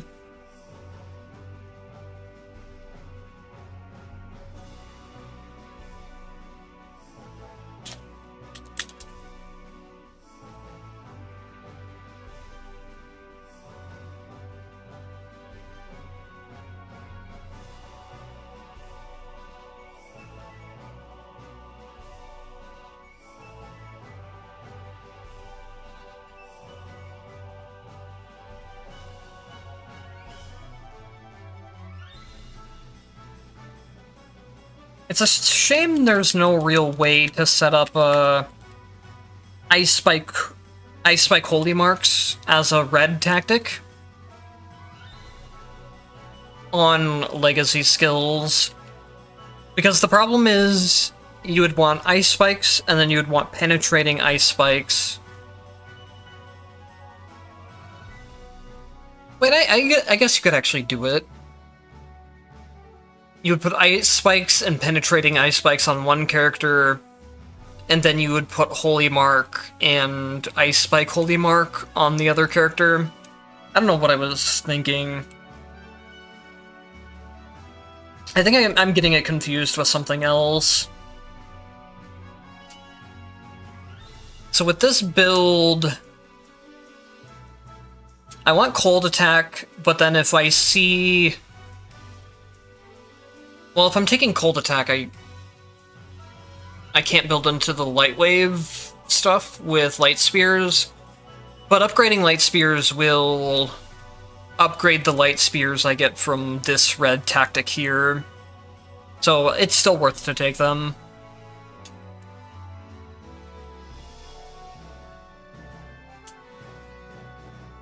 Wow, I actually got pretty good luck. I had to reroll real heavily the first time, but then the other two, I got to the 3 potentials I needed quickly. So these 3 potentials are basically, like, I call them Lambda's Exodia. The Heavy Strike with the hidden effect from Corsair Saber, and then the passive effect from Universal Enhancement turns really insane. And then here, it's gonna be hard to reroll for Frost with how big of a pool of things that's open right now in terms of tactics. Shop choices and like advanced spaces don't take into account chance boost Mind Crystals, so I can't really rely on getting them here. But Holy Light Spear is also going to be something that really increases my damage output. If you haven't seen this build before, it sets off a chain reaction of effect between both of the red tactics that I have. So every time one of the orbiting lightning orbs that's around me hits something, it spawns a Thunderbolt, and then the Thunderbolt causes a Light Spear afterwards. And then since I have the Holy Light Spear upgrade, that will also be another source of damage. When a Light Spear expires, it does additional damage. So these tactics, are these 4 tactics alone, technically? If you're inheriting the red tactics this way, can solo a lot of actual DPS for you. It won't be enough to, like, kill the first boss in any fast manner on Transcendence, but on lower difficulties, it can even kill bosses pretty quickly.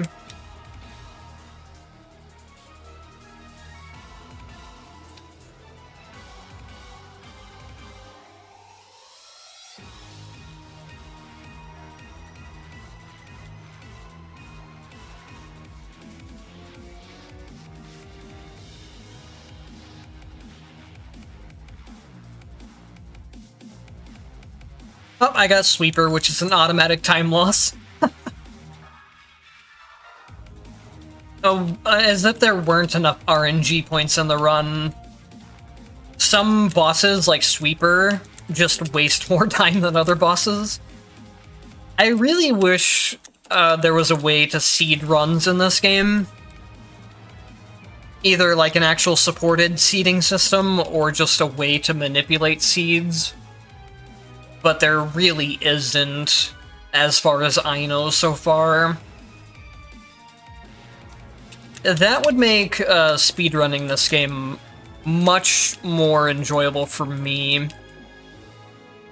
Because I like more of the theory crafting side of things, and I like the gameplay execution, but what I don't enjoy is having my time wasted by bad RNG.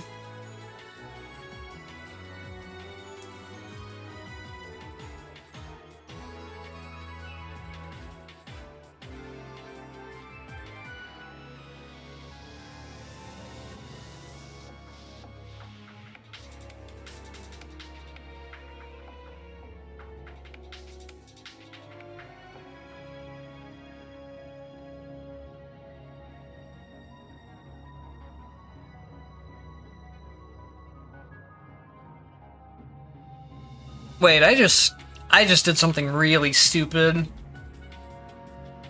I should have taken whatever the top selection was. That would have been Black Market, Covenant, or Trial. I just was not thinking there. So I guess I talked about, like, there's not many rules to the stage selections that I know of anymore.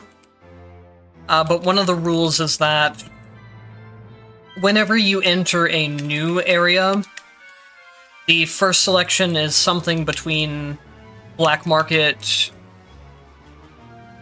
Trial, and Covenant. Even if that is hidden by the effect, it's always going to be the same thing. It's always going to be right at that first selection slot.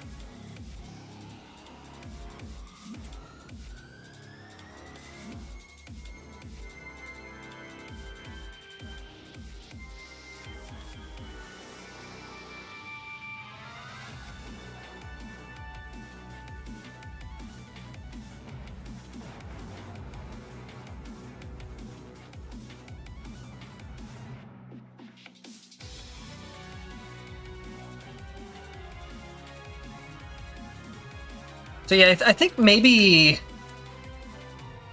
the Heavy Strike build for Lambda is just way stronger than Portals in the Transcendence speedrun. In lower entropy stuff, I think the Portal build is definitely the way to go. But I think Heavy Strikes, paired with the tactics I'm using, can still clear out the normal enemies pretty effectively, while also being way better at bossing, while not having to be at really high MP counts.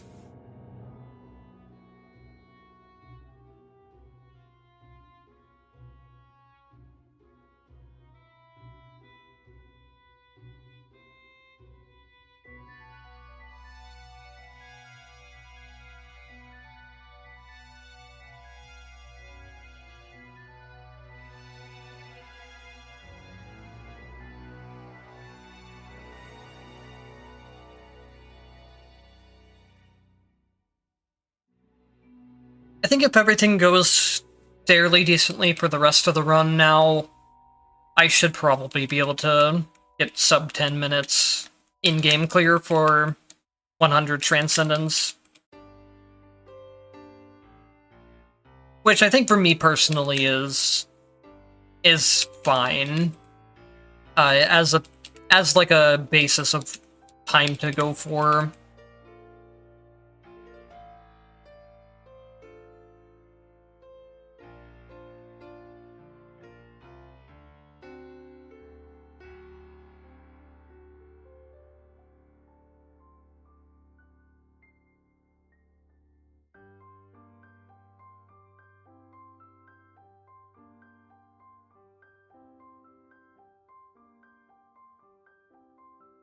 Maybe someday I'll have more motivation to like grind out timer runs for grind out speed runs for leaderboard purposes, but for now it's not something that really interests me unless there's like a way to seed the runs. So speaking of bosses that can just waste a bunch of your time, I got not only Sweeper, but then I got Serpent here, which wastes time. If you have Jin's Freeze or something like Black Hole Slow, you can just deal enough DPS while he's frozen to put him in stun state. Like there, he was about to go into another phase. But I can cancel it with the stun. He goes into stun when he's just at a certain HP threshold.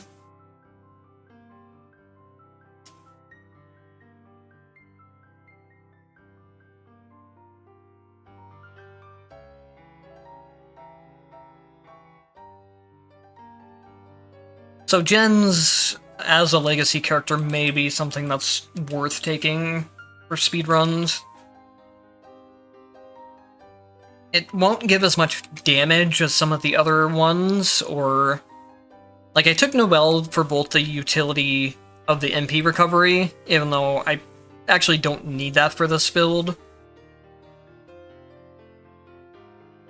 And then Noelle also gives a really high damage bonus to if you're a certain distance from the enemy.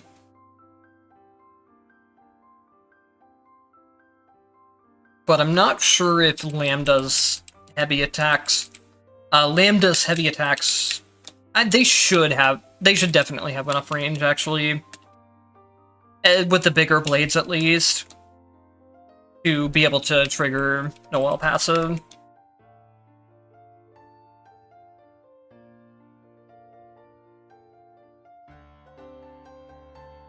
If I remember right, I think it's like a 60% damage increase that you get from Noelle passive, and then on top of that, it's also applied after other damage increases instead of before. So it's a really effective damage bonus on anyone that can use it. I think we decided that for ranged characters, Noelle's legacy passive is probably the strongest thing you can have.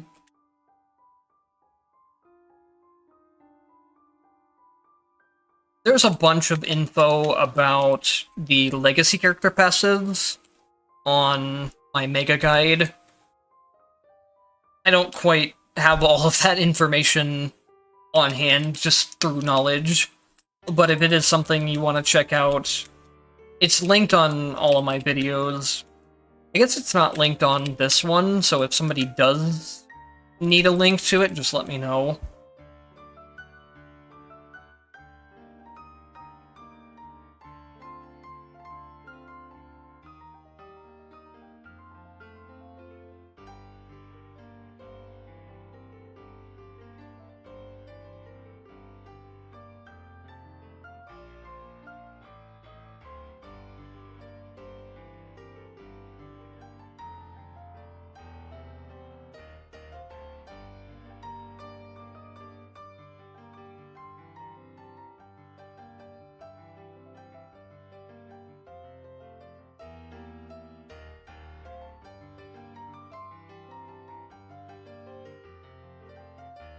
Oh, that was annoying.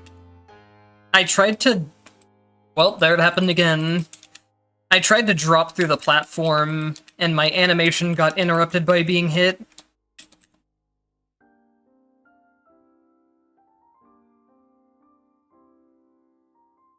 But it shouldn't really be a big deal either way. I have 2 mixtures and I have 2 escape deaths, so the risk of dying should be pretty low. Though I guess, considering I'm on Transcendence, there is always the great equalizer of I could just get Astral finished by Susano. I'm honestly scared for the Susano fight in Transcendence. Well, that's not where I want to be spending my revive either.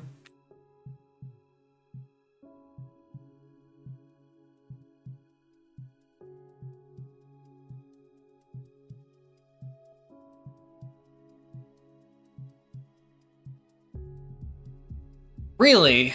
I really thought I would have been in dodge immunity frames there.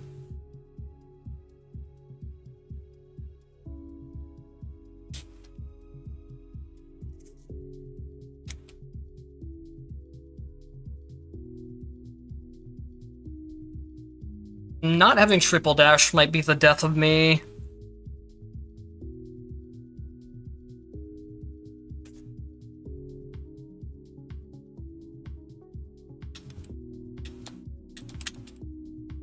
Once he goes into, like, his stun phase, though, I should be able to get a bunch of HP back through Ragna's second legacy skill.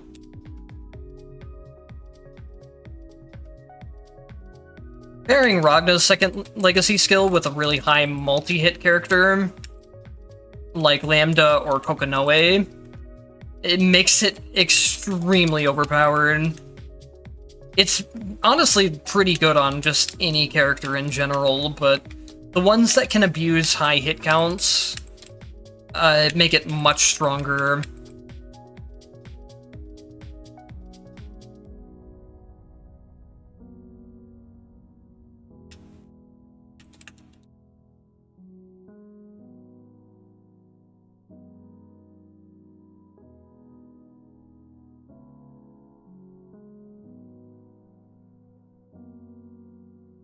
I still feel like my DPS is way lower than it could be.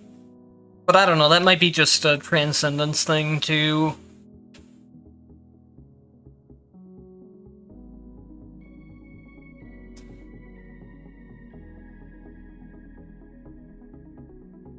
Oh, nope, this is definitely not likely getting a sub 10 minutes. But that's okay.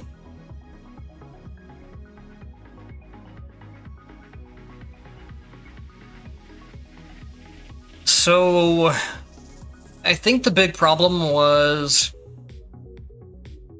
that space I missed after killing the first boss fight was the black market, which is where a lot of my damage would come from. If I got black market for exchange points go into damage, and then I got this, I could have had such a high damage modifier for Susano. That's really unfortunate, actually. But, oh well. I don't think there's really anything I could see in Trial that would increase my damage output.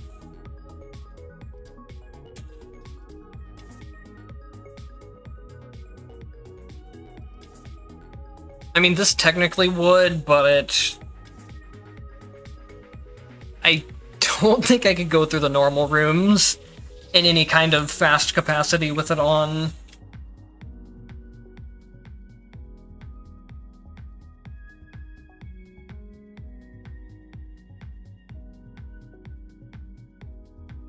I'm honestly really worried about getting through.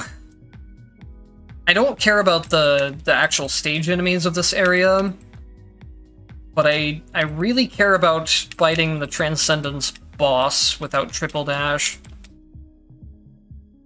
And then Susano is gonna be a whole other problem. The last time I did the Transcendence speedrun was on 80 entropy instead of 100. So I think I had a much stronger character by the time I was fighting some of the later bosses. And then also, the last time I did it, Susano hadn't been updated yet.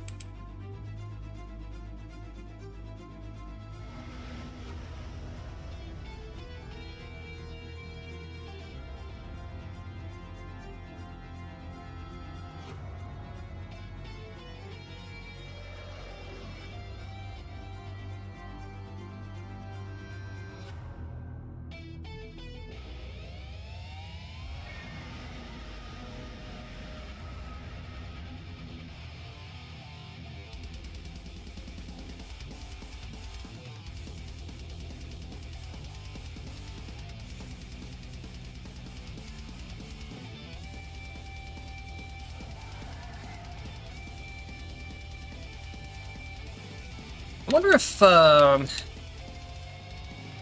don't think I can probably put Flash Light Spear into this build. It depends on if it goes on the Light Spear slot or the Flash slot. It would also depend on how many tactics I would need. If it builds out of the... having all three of the... if it builds out of having all three of the Light Spears or Flash.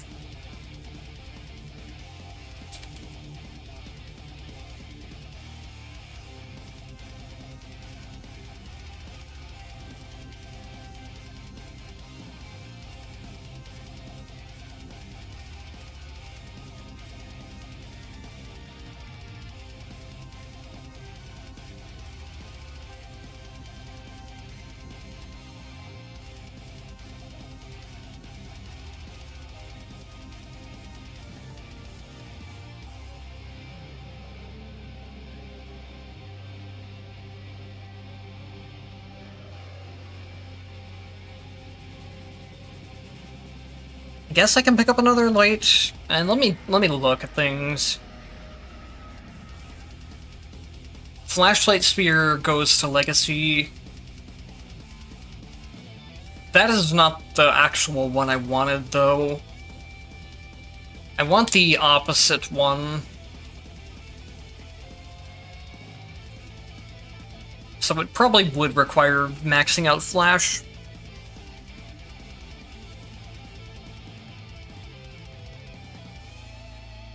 Yeah, it would. I wanted Light Spear Flash, where Light Spears activate Flash when they land, just to give me some extra free safety. I could still take, like, Flash and activate it manually, but it's fine.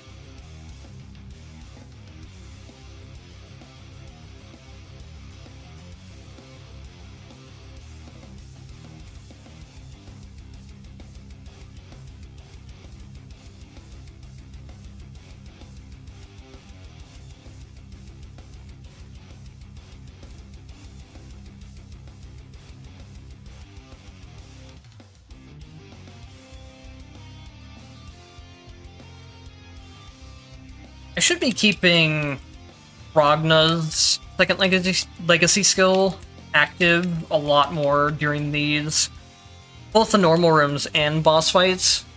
That's not something I'm good about keeping up with while trying to play live and do commentary and stuff.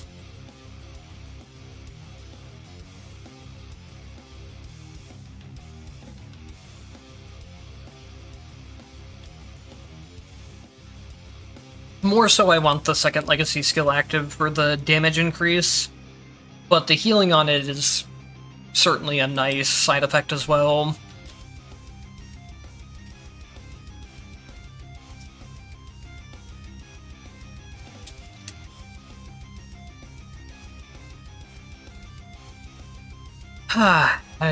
It's gonna be so hard to get triple dash.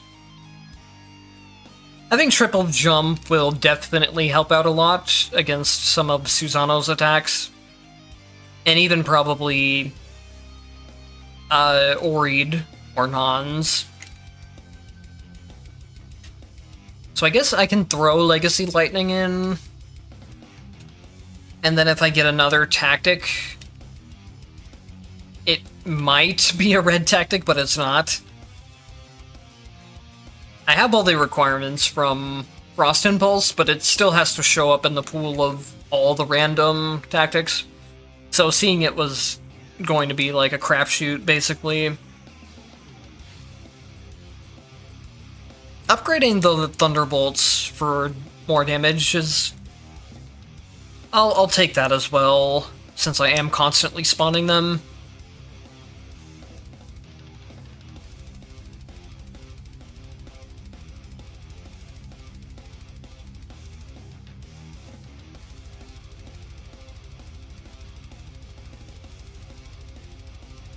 Alright, well, let's see how this goes.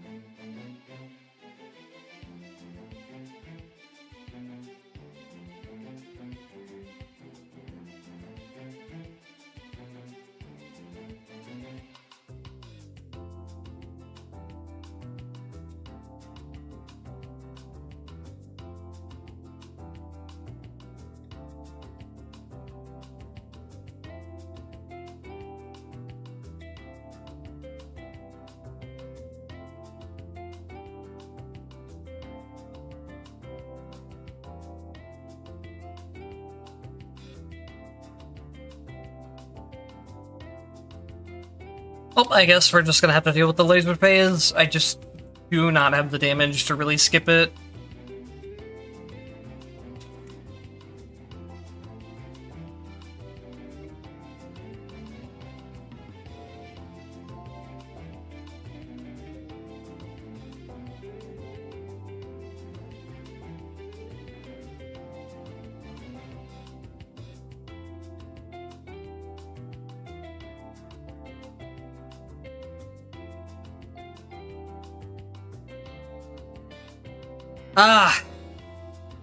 If I could have had just like a couple more seconds there, I could have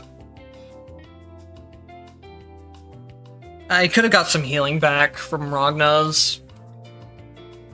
Well, all the speedruns of today did not go very well, but that's just kind of the nature of it.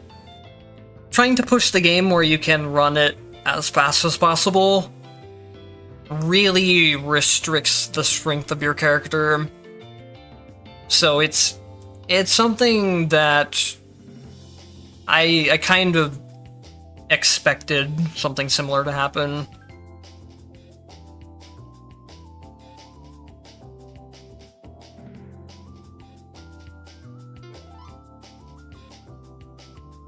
Let me check and see something real quick. I could have sworn I speedran 80 Entropy.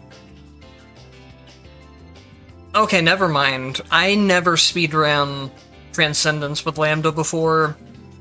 That's... Wait, no, I did. What the hell? I speedran it in 5 minutes. In-game time. So why am I struggling so much right now?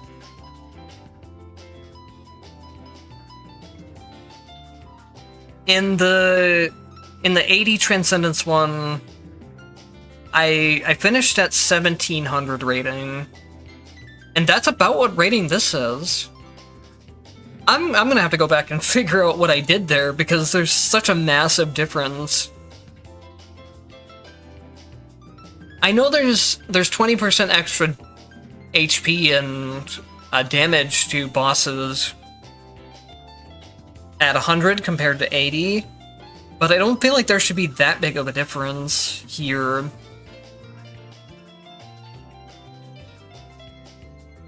Oh well, that's what we do testing in and trying things out for just to figure out what works and what doesn't.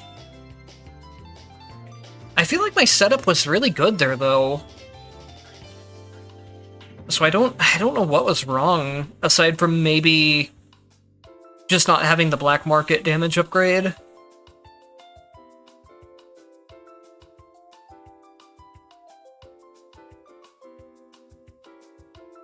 Okay, in my 80s Transcendent speedrun, I didn't go for Frost Attack like I thought I did. I went for the full Chain Reaction build with Light and Lightning Tactics. And it looks like I got a decent amount of Tactics and Potentials in that run.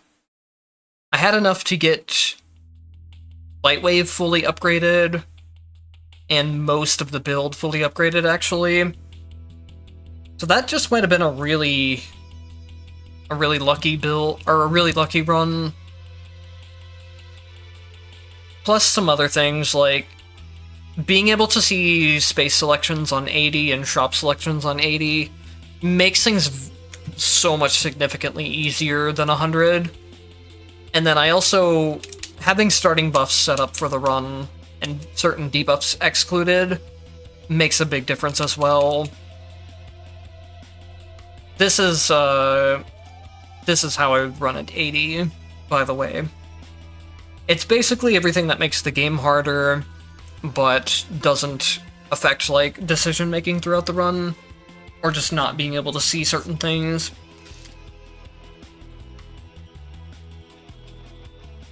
Anyways, that's gonna be the last run for me for today. I'm getting to the point of where I can't do commentary anymore. I'm losing my mind. Streamer brain is what I call it. So thank you guys for stopping by the stream and chatting, and then again, a huge thank you to anyone who's ever subscribed to the channel or left comments or anything, or even just liking the videos. All that stuff helps get the videos out to more people. And then I'm really happy about hitting 1,000 subs today, since that'll be a big milestone in my YouTube career, quote-unquotes. Assuming... I don't expect it to, like, turn into a career instantly at 1,000 with ad revenue unlocked. But it is a really big step, and I think that's the important part to think of it as. Not that, like, oh, my channel isn't a huge million subscribers channel. It's taking every milestone as it comes. Anyways, before I go off on, like, a huge rant about that type of thing, thank you guys for watching, and I'll see you guys around in the next videos and streams.